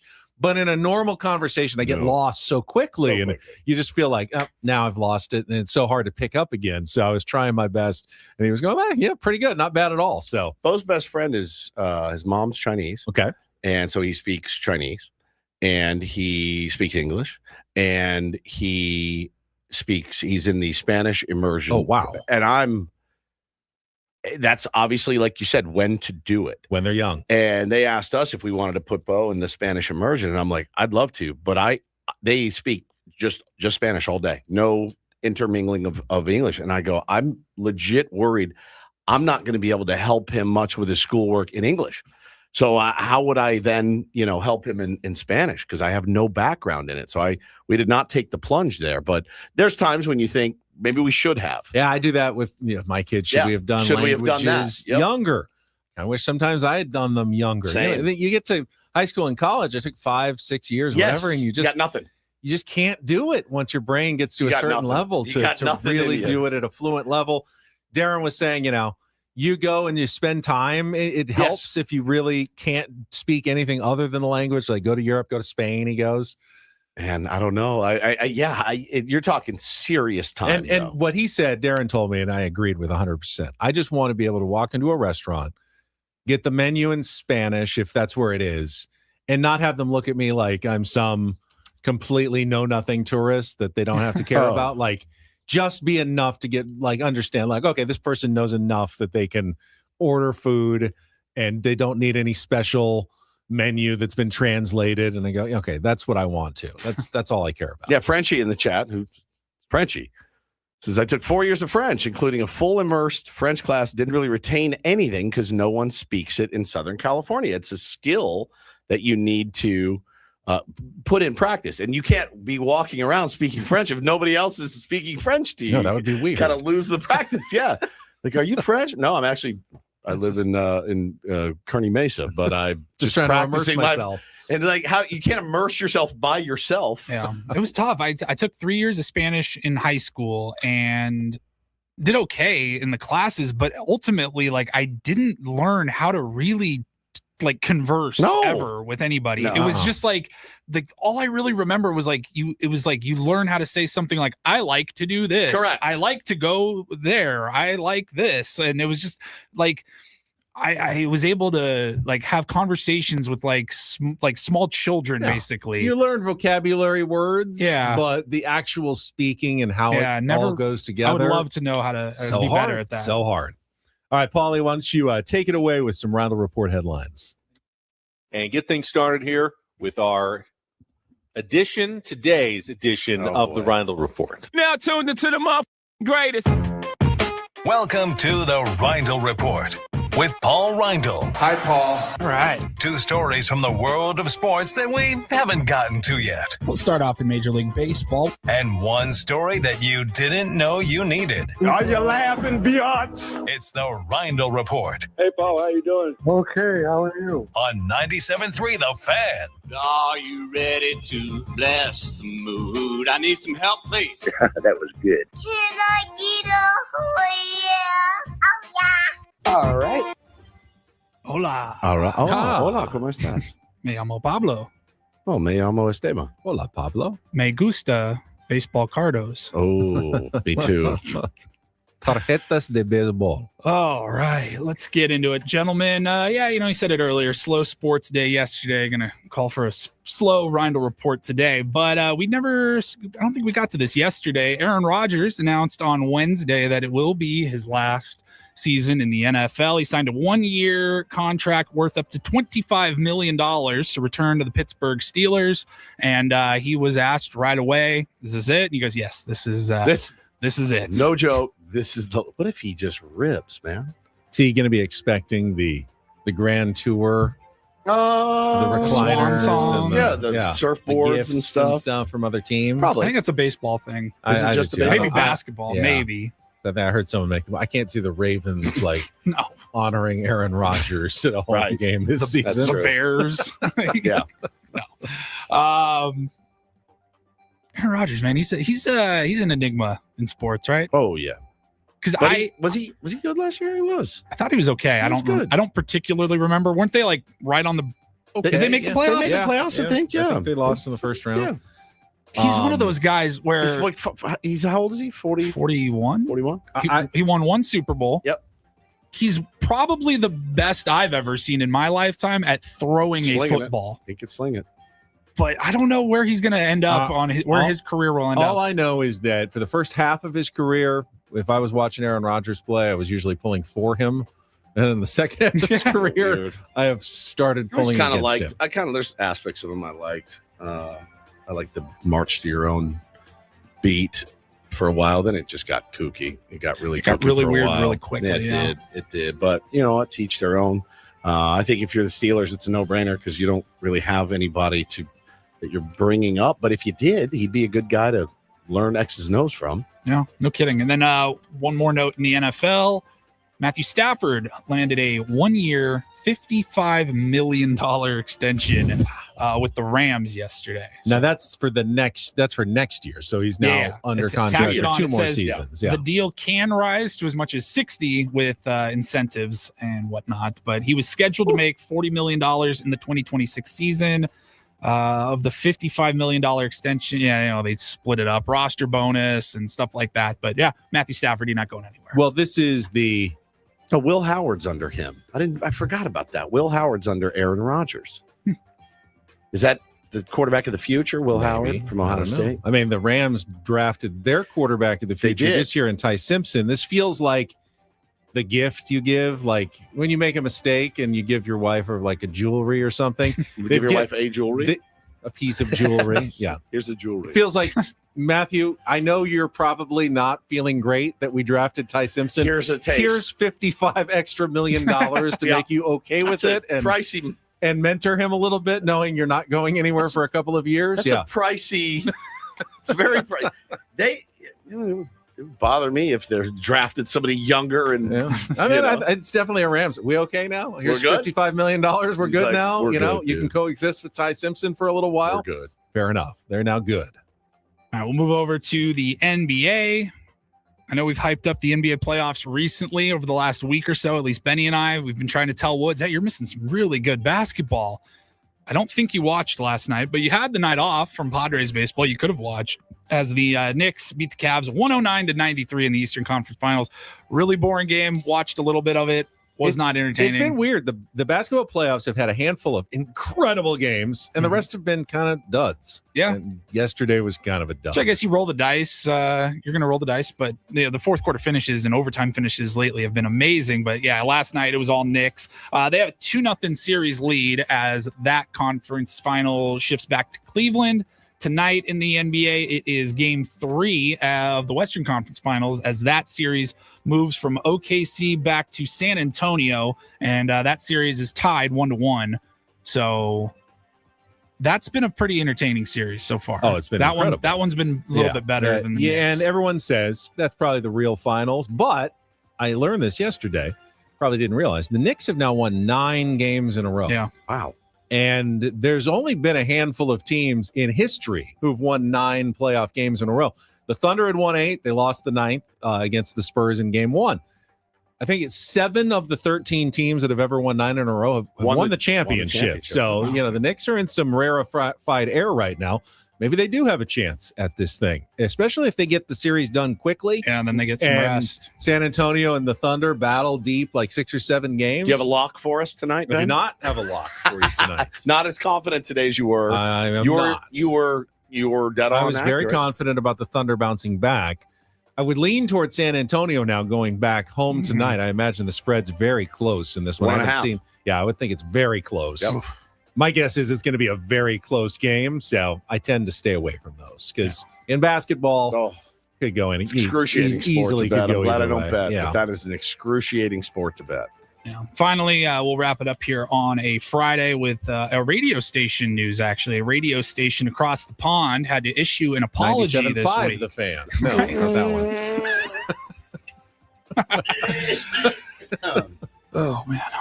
No, not 97.5 The Fan. So, on our show, we've been doing this now for a while, 6 years, I think. We actually did one earlier. A shout out to his family. Anytime somebody in the world of sports or music whatever, anyone notable passes away, we give him the shout out to his family treatment. Shout out to his family. Or if it's a shout out to her family, this was about 4 years ago. I remember there was a BBC News interruption for the Queen had passed away. This is BBC News.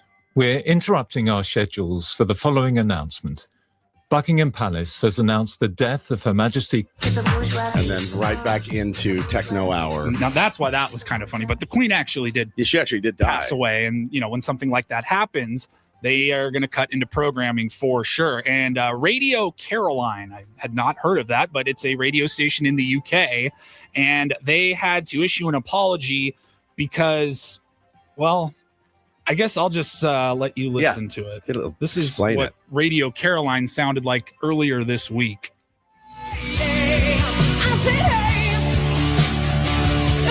This is Radio Caroline. We have suspended our normal programs until further notice as a mark of respect following the passing of His Majesty King Charles III.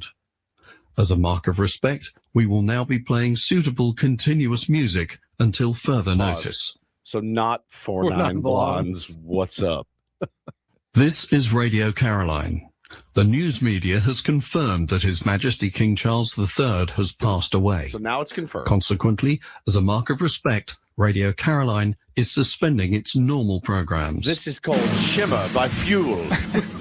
What in the world? And then it goes into this is the what is it? God save the King. Yeah, it's the protocol, the interruption and the March of the King. Death of a Monarch protocol is what that is called here.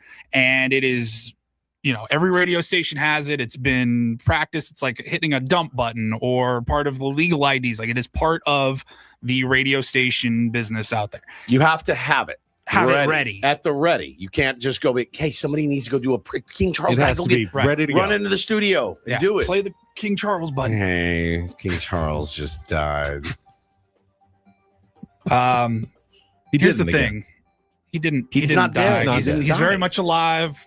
He's 77 years old, I believe I looked up this morning. What the hell happened? The radio station issued an apology, and they said, due to a computer error at our main studio, the death of a monarch procedure, which all UK stations hold in readiness while hoping not to require, was accidentally activated on Tuesday afternoon, mistakenly announcing that His Majesty the King had passed away.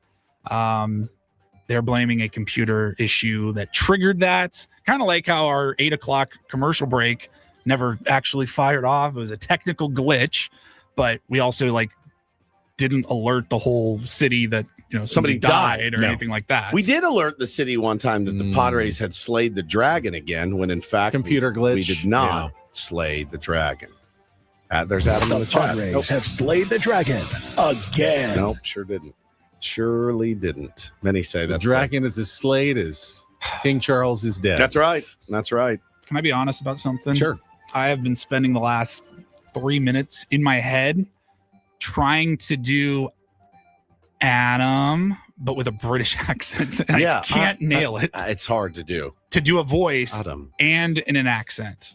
Should we make those for each other, by the way, just in case? Oh. Yeah. Like have your music and then however you want to be interrupted. Yeah. We're interrupting this. Woods is dead. Out of respect. Out of respect. We are suspending our normal program. It's so weird. So you're just This jamming. is Radio You're like, Caroline. okay, something breaking We have news. suspended our normal happened? programs until further notice as a mark of respect following the passing of His Majesty King Charles III. And you're just like, As a what? And he goes on, I'm like, sure this has that- been confirmed. confirmed. You're like, whoa. Did you guys hear the news? The news media has confirmed that His Majesty King Charles III has passed away. To be fair, he just says the news media. Right. That's a very broad umbrella. I could just be like, hey, the Padres are trading for Ohtani. The sports media is saying Sports it. media, It's man. been confirmed by the sports media. I don't know. Saying, wow. Like if I passed away, you just play Sultans of Swing. Just over and over. Like Christopher you do. Cross Yeah, over Christopher and Cross. over again. Yeah. Matthew says for Woods, it'd just be the Deftones The for 2 Deftones, hours. and Afghan Wigs, and all of them. Yeah. I would also like us to start pronouncing the word schedule as schedule. Yeah, me too. Me too. It's just a Schedule. better way to do it. What's your schedule today? This is BBC I'm News. into it. If I can remember, We're I'll do it. interrupting our schedules I'll for the do it. following Schedules. announcement. If I can remember to do it, I will do it. When next year's baseball schedule comes out, and I don't like in their August. schedule. It's Yeah, tough. Potter's It's got tough a schedule. tough early schedule. People will think we're insane if we continue to see how long we can do this. If we can do this, I was just looking ahead, coming out of the All-Star break, the schedule gets tough for the Padres. You got a big road trip, I love 10-game road trip on the schedule right after the All-Star break. Schedule. I love it. Schedule. Thank you, Paulie. We're interrupting our schedules for the following announcement. It's good stuff. Schedule. All right. On our schedule for the rest of the program includes the manager, Craig Stamon, the manager's report. Before that, we can come back, look ahead to the pitching matchups for the series against the A's that begins tonight. All ahead with Ben and Woods on San Diego's #1 sports station, 97.3 The Fan. It's very ironic that I just finished my Eco Water and was going to run to the kitchen to tell you. I was going to run to the kitchen and fill up my Eco Water. But now I have to pause and tell you about EcoWater SoCal. We've got the system on our home. Had it put in, it's been 3-4 years-ish. It all runs together, certainly, but wanted to make sure we had the mineral-rich alkaline water that is not only good for our bodies, it's good for our appliances, our home. Hard water can be really particularly devastating to your appliances. Still got them jugs, I do, don't you? as you know. It can be really devastating to your pipes in your home and things like that. So I remember when we moved in, I had the shower head that was there from the previous owners. It was green because of all the hard water. And we took that off, replaced it when we got the EcoWater SoCal system. Nary a mineral to be found. And it is just spectacular. So get that going in your home. And if it's turning your shower head green, what is it doing to your insides, right? So 760-350-3338, 760-350-3338, or go to ecowatersocal.com. Let them know Woodsy sent you. They got financing available up to 84 months. It's really a no-brainer. Now's the time to do it. Not everything in life should be hard, especially your water. Keep it in soft since 1925. It is EcoWater SoCal.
Hey, player, this is all yours.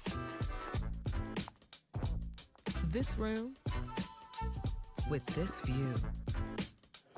This speakeasy with this cocktail.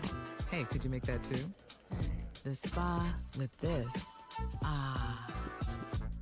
And this pool on this roof. This is all for you. The all-new Hamul Casino Resort, now open.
I just made some money during that break. Yeah, you did.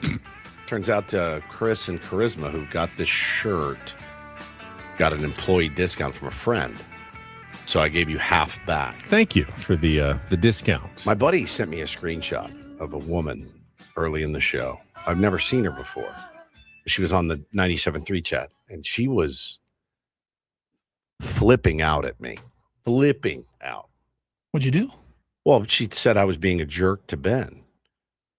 And I about the shirt bit. Oh, yeah. I think if I gave you crap gifts, not that this was a crap gift, this is exactly what I wanted. I would feel bad, but I don't. I give you good gifts. You think that because I always kindly accept them and tell you that I love this gift, Woods. That's and even true. if I don't, you'll never hear otherwise from me. So the putter, I love my putter. the rangefinder you don't really like. No, I use it all the time. The spa day. I did enjoy that tremendously. The various facial creams. I've sort of used those. Really? Yeah. Yeah, I mean, I don't use them as often as I probably should. What about the shoes I got you? He never wears them. They He hurt, hasn't worn they them hurt my since. feet so badly. He's never worn them since. I gave them to my nephew. I gave actually. him some golf cleats Yeah. too that hurt your feet. Yeah. Yeah, but you have They're cool looking, but Yeah. I just can't. They just, for some reason, they just hurt my feet. corn laden feet. Yeah. So it's hard to buy. Well, I got the corn taken off, so maybe you that'll got help. it blanched. What was it called? Debrided. Debridement. Debrided. Blanched is also another word, I believe, for it. I think that's what you do to vegetables in hot water. Ben, yeah, remember, Ben Journo remembers. Remember when he gave me the sunglasses for Christmas that he got for free Yeah, at he a did. golf tournament? So, yeah, lady, I have a legitimate beef here. It's a legitimate beef. He grabs things from around his home, wraps them up, and brings them in. So as I'm buying him all the finest of the luxuries that he would never buy. Oh, how about the massage gun? You like that? I do. I use that all the time. Good. You said you liked the shirt. It just wasn't the right size. I loved it. I asked for it. Yeah. That's the one I wanted. And I got the right one, just the wrong size. Correct. So I think we got it squared away. I gave you half your money back, right? You did. Yeah. Employee discount. I got a shirt too. We can go, there's twinsies now. We can go and wear the same shirts. Yeah. Which really always looks cool. It looks so cool. There's nothing cooler. I've been trying to think. Like, nobody's the jerk in this situation. I didn't think so. It's a very unique scenario. She was furious at me. Like furious. I guess livid. Just for bringing it up. For not letting it go and just accepting that. She said, I just won't get anything. She said, that's so rude of you, Woods. Ben got you that shirt as a gift. He owes you nothing. That's so rude. He didn't even have to get that for you. Ben goes above and beyond your selfish gifts. I don't know what that means. And you can't even be gracious. Okay, I'll stop. But that's so rude of you. This is so bad, Woods. Stop being a D. I'm out. I mean, holy cow, dude. I'll wear it, I guess. I'll wear the shirt. I mean, it wasn't a birthday present. It was just I went on a trip gift. Which we always do. Yeah. Right. I brought you a hat that said the C word all over it. Right. You never wear that. Don't wear that. Breaks my heart. Don't you ever wear that? I mean, she dragged me. So listen, lady, I'm sorry. Ben Woods brought to you by David. Ben, I'm sorry. You're forgiven. I'm sorry. I'm just glad you like your let me shirt. send you back the other 25. No, it's fine. No, I'll buy my own gifts for myself from you from now on. There you go. Ben Woods brought to you by even. David P. Shapiro, criminal defense attorney. I'm going to throw in an extra 25 just for your pain and suffering. It's like you're like a 5-year-old kid. Yeah. Like Woods goes and takes the boys out. I don't think they're buying gifts with their own money. They went out and used their debit card. No, he's getting $50. So you give them money and then you say it's from the boys. Now he's made money and gotten a shirt out of it and is the hero. About right. I thought we were done with the shirt game. So did I. I guess not. So did I. Man, it's tough. Helping good people regain control of their future when charged with a crime since 2010. Visit davidpshapirolaw.com. So I know David. He's a listener. He would want to get to the bottom of this. He would. I didn't complain about anything, though. No, I feel like now somehow this is all my fault. Well, now you made $25 extra right, for but emotional distress. I didn't ask for that. That's fine. I was not in emotional distress. Did I look like I was in emotional distress? I think it was bothering you a little You bit. are literally screaming right now, Ben. Yeah, you were screaming then. You're screaming now. So I did promise some matchups. So here they are. Jeffrey Springs against Walker Buehler. Jeffrey Springs sounds like one of those towns you drive through between here and Arizona. Jeffrey Springs. Oh, dude. Stop for the milkshake in Jeffrey Springs. You will. Yeah. Population 11. Yeah, Jeffrey population Springs. 11. Jeffrey Springs. JT Ginn, who had the no-hitter into the ninth and then lost the game to the Angels in his last start against Lucas Giolito tomorrow.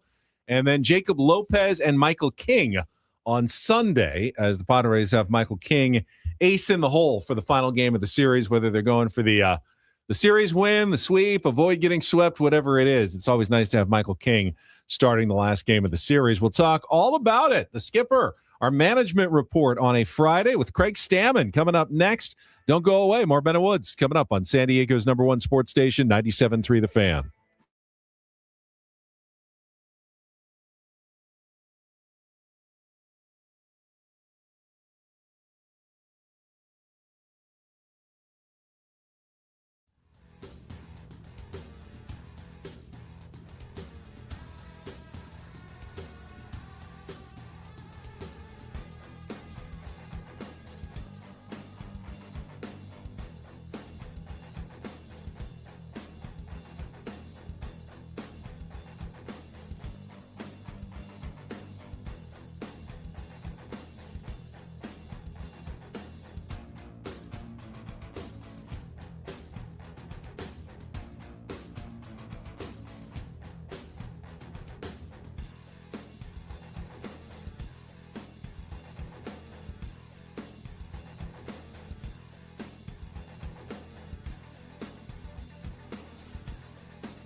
He just here. I'll show you a little. Just a little. Please don't. Just a little bit. What hurts on you? Nothing at all. A little bit. Nothing. Now, So let's say whatever you're about to touch is the only thing. Let's say It's gonna hurt. Right? All right, yeah. Okay. Pretend your knee hurts. Pretend your knee. It's going to in a second. Right here. Oh, that is not pleasant. Hey, player, this is all yours. This room with this view. This speakeasy with this cocktail. Hey, could you make that too? This spa with this. Ah. And this pool on this roof. This is all for you. The all-new Hamul Casino Resort, now open.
Final segment of Ben and Woods of the week. And usually we don't have something so big in our last segment. We got our management report. Craig Stamon is standing by. We'll talk with the skipper of the San Diego Padres right after a quick check of traffic. Does he know how bad we are the last segment of the week? Oh, my goodness. Gosh, I'm so nervous. Could for just this. spin the topic wheel with him. With him? Yeah. We might have to. First traffic, then Craig Stamon next year on 97.3 The Fan. From the 855 Get Ross Traffic Center. Injured? Demand justice. Demand Jurowitz. 855GetRoss.com. We had a crash getting to the Coronado Bridge on the 5 northbound connecting onto the West 75. They just moved it out of the way. Now the 5 actually looks fine in both directions. I'm Claire Beverly, Odyssey, San Diego Traffic. Traffic report brought to you by Soapy Joe's. Hey Santee, Soapy Joe's is now open on Mission Gorge Road. Sign up today for just $9.99 your first month at any wash club level at Mission Gorge only. Come suds up with us. Visit SoapyJoesCarWash.com for more details. Good, clean, fun. And our management report brought to you by SDCCU. It's not big bank banking. It is better. We are joined by the skipper, Craig Stamon. And it is true. We get tired after 5 days straight, 4 hours a day. And we have to talk about guys who play 162 baseball games, 9 innings. They're there for, I don't know, 12, 14 hours a day sometimes. I bet you feel real sorry for us, don't you, Craig?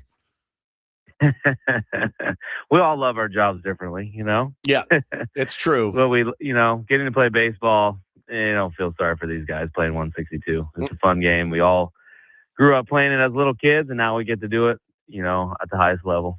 Yeah, 100%, Craig. And I wanted to ask you, I asked the exact same question to AJ Preller your boss and, well, frankly, our boss too, right? Like he just controls our moods every day with what he does or doesn't do, right? We're all in this together. We're all in it together. I asked him the exact same question that, Good morning, guys. and everybody in baseball, you hear it all the time from every level, right? Process over results.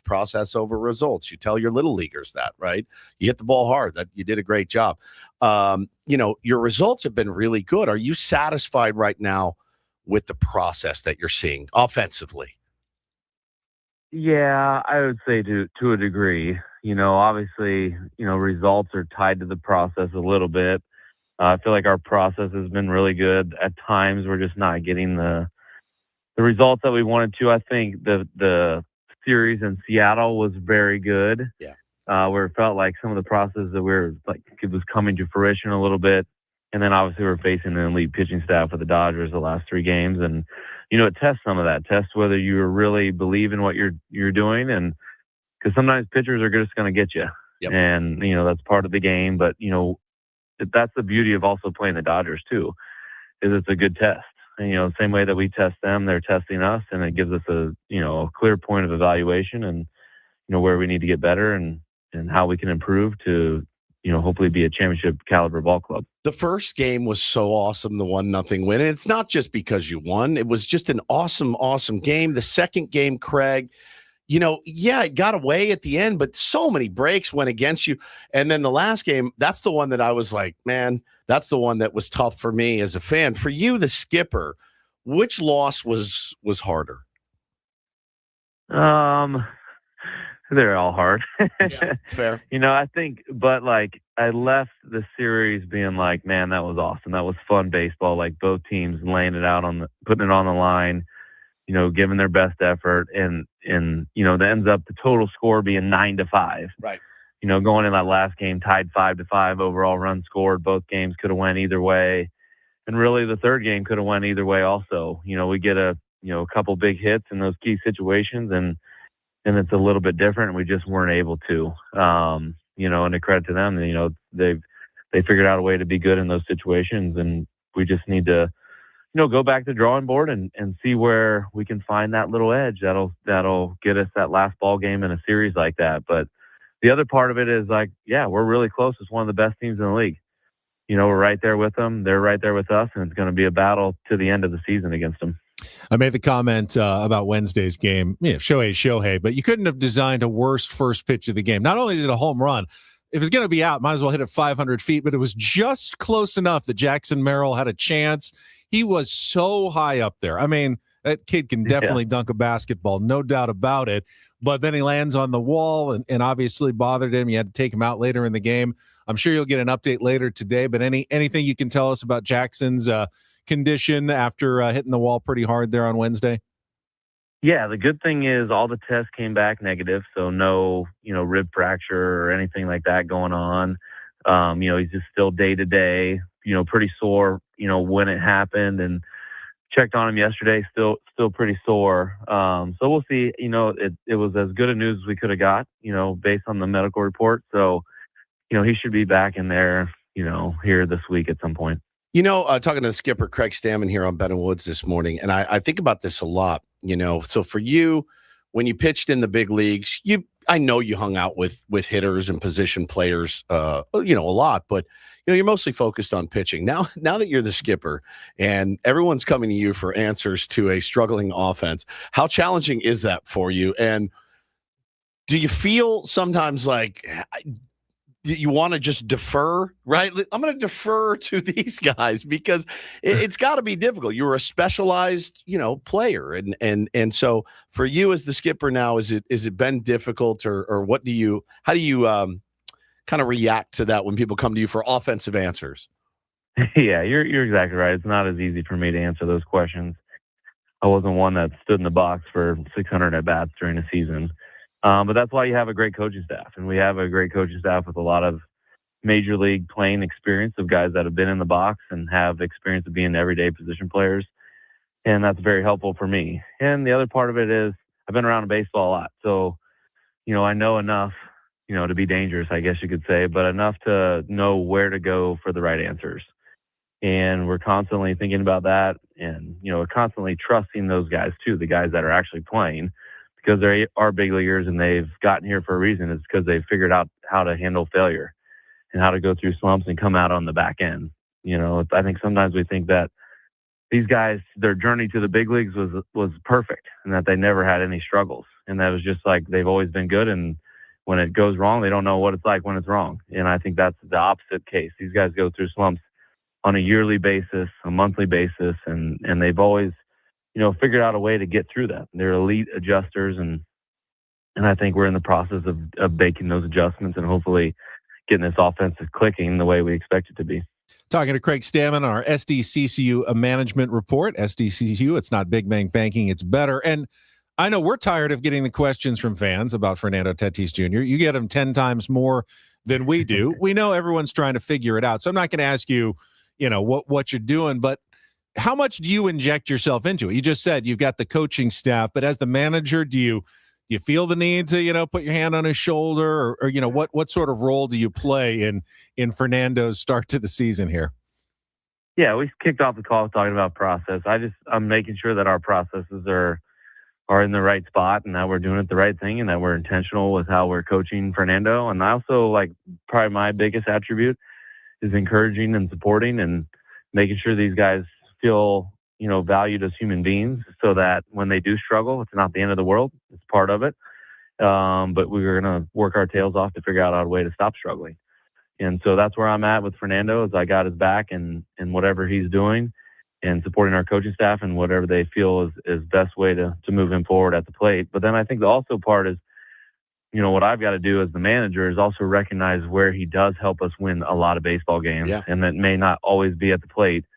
But it's all the other things that he does for our ball club. And that's playing multiple positions on defense and running the bases the way that he does and impacting the game in different ways, that make him such a great baseball player. And, so much of the focus is on him at the plate, but, he's piecing it together and he's still finding a way to impact the games and help us be a great team. And he's a big part of why, we're sitting there with 29 wins and on pace for, a pretty good season. Do you, Craig, envision maybe moving him down to maybe ease some of the pressure off him? We understood when you moved him back up recently. It kind of made sense at the time. Maybe see some better pitches, whatever. Do you envision now, hey, man, go hit 5th, 6th, 7th, whatever it may be? And how do you think he would react? Yeah, I think we tried that a little earlier, batting him 5th for a little while. I just didn't love how it looked. I don't think it took any pressure off of him. I don't think it's true. I don't think it did anything, honestly. And Fernando, being the player that he is and how much he believes in himself, actually admitted that he likes leading off. And so, that's kind of was a little bit of the decision making on allowing him to bat leadoff or putting him back at the top of the order. And I just it just is a good feeling when he's batting leadoff for us. I don't know what it is. Even when he's not hitting at his peak, it feels good, sending him out there at the top and hey, this is our guy, and believing him in that way. And I think, it could change tomorrow. Obviously all this stuff changes daily or changes, based on, our conversations with the players and how they're feeling and all that kind of stuff. But, for now, I see him kind of batting, at the top of the lineup. Craig, let's talk a little pitching. Tomorrow, get our second look at Lucas Giolito since he made his debut. What did you think of the first start? I mean, I was surprised how effective he was given the kind of lack of spring training and getting him up so quickly. I mean, pitched really, really well in his first start. What did you see, and where do you still see room for improvement there? Yeah, I agree with you. Him not having a spring training and having those 4 starts in the minor leagues and being able to come up and face a really good Seattle Mariners lineup and pretty much shut him down for 5 innings with 50, 60 pitches, was really impressive. Ran a little bit of trouble in that 6th inning. I think let his guard down is what, he kind of indicated to us. But, it just shows you the experience he's had as a player and how helpful that is in those types of situations and being able to go there and have success. So he's going to lean on his experience, and he's got an outlier pitch too. That changeup is one of the best in baseball, and it's a pitch you can go to at any point. So that you always feel comfortable in any situation where he can go to that pitch and get it out when he needs it. So, looking for him going, getting his pitch count up just a little bit more, building a little bit more stamina, just so he can give us 6-7 innings the next couple times out. Just so you know in what a no-win position you are in, I had someone tweet me after that game that Craig Stamon should have known that long offensive inning by the Padres would have affected Lucas Giolito. How did he not take him out? And I go, he was in like 60 pitches throwing a one-hitter. What do you mean he's going to take him out in that situation? There's no manager in baseball that would have taken him out in that situation. Are you insane? Yeah, the hindsight. You know what? I'm glad you guys bring this stuff up. This is fun to talk about. I really enjoy this. Craig, let me tell you what you did wrong. All right, we've got a lot of opinions. We're reading mean tweets now. Trust me, there's enough to write a book about it already. That leads me to my last question, Craig. So this is a whole new position for you and your family. How are you? I mean, again, the spotlight, the spotlight, right? You're 9 games above 500, and the sky is falling a lot of the time. Certainly, we probably don't help. But for you guys, for you, how do you reconcile that at home? And has it been difficult to turn it off? Like when you get home after 2 nights ago, you get home, you're like, hey, good to see everybody. Like, that's tough. I feel that way after Little League, man. I really do. I was like, oh, this has got to be different. Yeah, it has been different for our family. There's no doubt about that. We were having lunch the other day, and one of our great fans came up and told us, how excited he is for the season, that's going well. And my 4-year-old looked at me and he said, Dad, why does everybody come and talk to you? And just little different things like that. So they're definitely getting used to it, but the humor that the kids have is great, and they've handled it exceptional. They're definitely missing me being around as much as I was the last couple of years, but we're making do, and being able to shut it off, they make it easy for me to shut it off. When I get home, I got to be dad. I got to be a great dad. I can't just be a great manager. The hard part of the job is being able to be great at both. And, me and my wife are working really hard together to make that happen. Max in the chat wants to know, hey, just ask him how you're going to sweep the A's, not just win tonight. He wants to know how exactly you're going to sweep the A's this weekend. I'm a big one day at a time guy, Craig. I figure out a way to win tonight. We'll worry about tomorrow. Hey, Craig, real quick, how's Jake doing? We've been talking about him the last couple of days. We got a not so great report on him. I'm just curious, how is he doing? That's our guy. Yeah, he's getting. You know what? He's getting a little bit better. The concussion symptoms are getting a little bit less and less. He's able to do a little bit more activity. He's not doing a ton like the baseball stuff. You probably won't see him out in the field, but he's getting there slowly but surely. It's just one of those things we got to be very patient with. And, we want him to be all the way back, not just like kind of back, when he comes off the IL. So just being patient with him. We've got a lot of doctors here in the San Diego area that are amazing and taking good care of him and getting him right. So I know he feels a lot more comfortable with where he's at right now as far as he's getting answers, and he's got a method of trying to get a little bit better. So, it's trending in a positive direction, which is good. Craig, really appreciate it. I missed our chat a couple of weeks ago. Is it Bandon Dunes? Yes, it was incredible. I'll make you jealous. He knows. But when I got back, the first thing I said was, they said to me was, Craig Stamon's phone was so horrible last time. We couldn't even finish the interview. Thank you for getting on a better phone for me this week. I did enjoy the conversation. You were clear as a bell. Well, I went outside. Perfect. The house. All right. Well, it was just lack of reception, so I'm better. Did you break 90? I did. I actually broke 80 the next round. I figured it out. Ooh, so yeah, attaboy. Yeah, nice I had a bounce back round, so it was good. You can Craig, leave happy. Thank you so much. Have a good weekend. Good luck tonight. All right, thanks, guys. There he is, our management report with Craig Stamon, brought to you by SDCCU. It's not big bank banking, it is better. That is it for us this week. We got Frank and Braden standing by to come in the studio. We will be back Tuesday morning. Have a great holiday weekend, everybody. Paulie, the Rager is on for you on Memorial Day weekend. For Paulie and Woods, I'm Ben. Have a great rest of your Friday from all of us here at San Diego's #1 sports station, 97.3 The Fan. So long.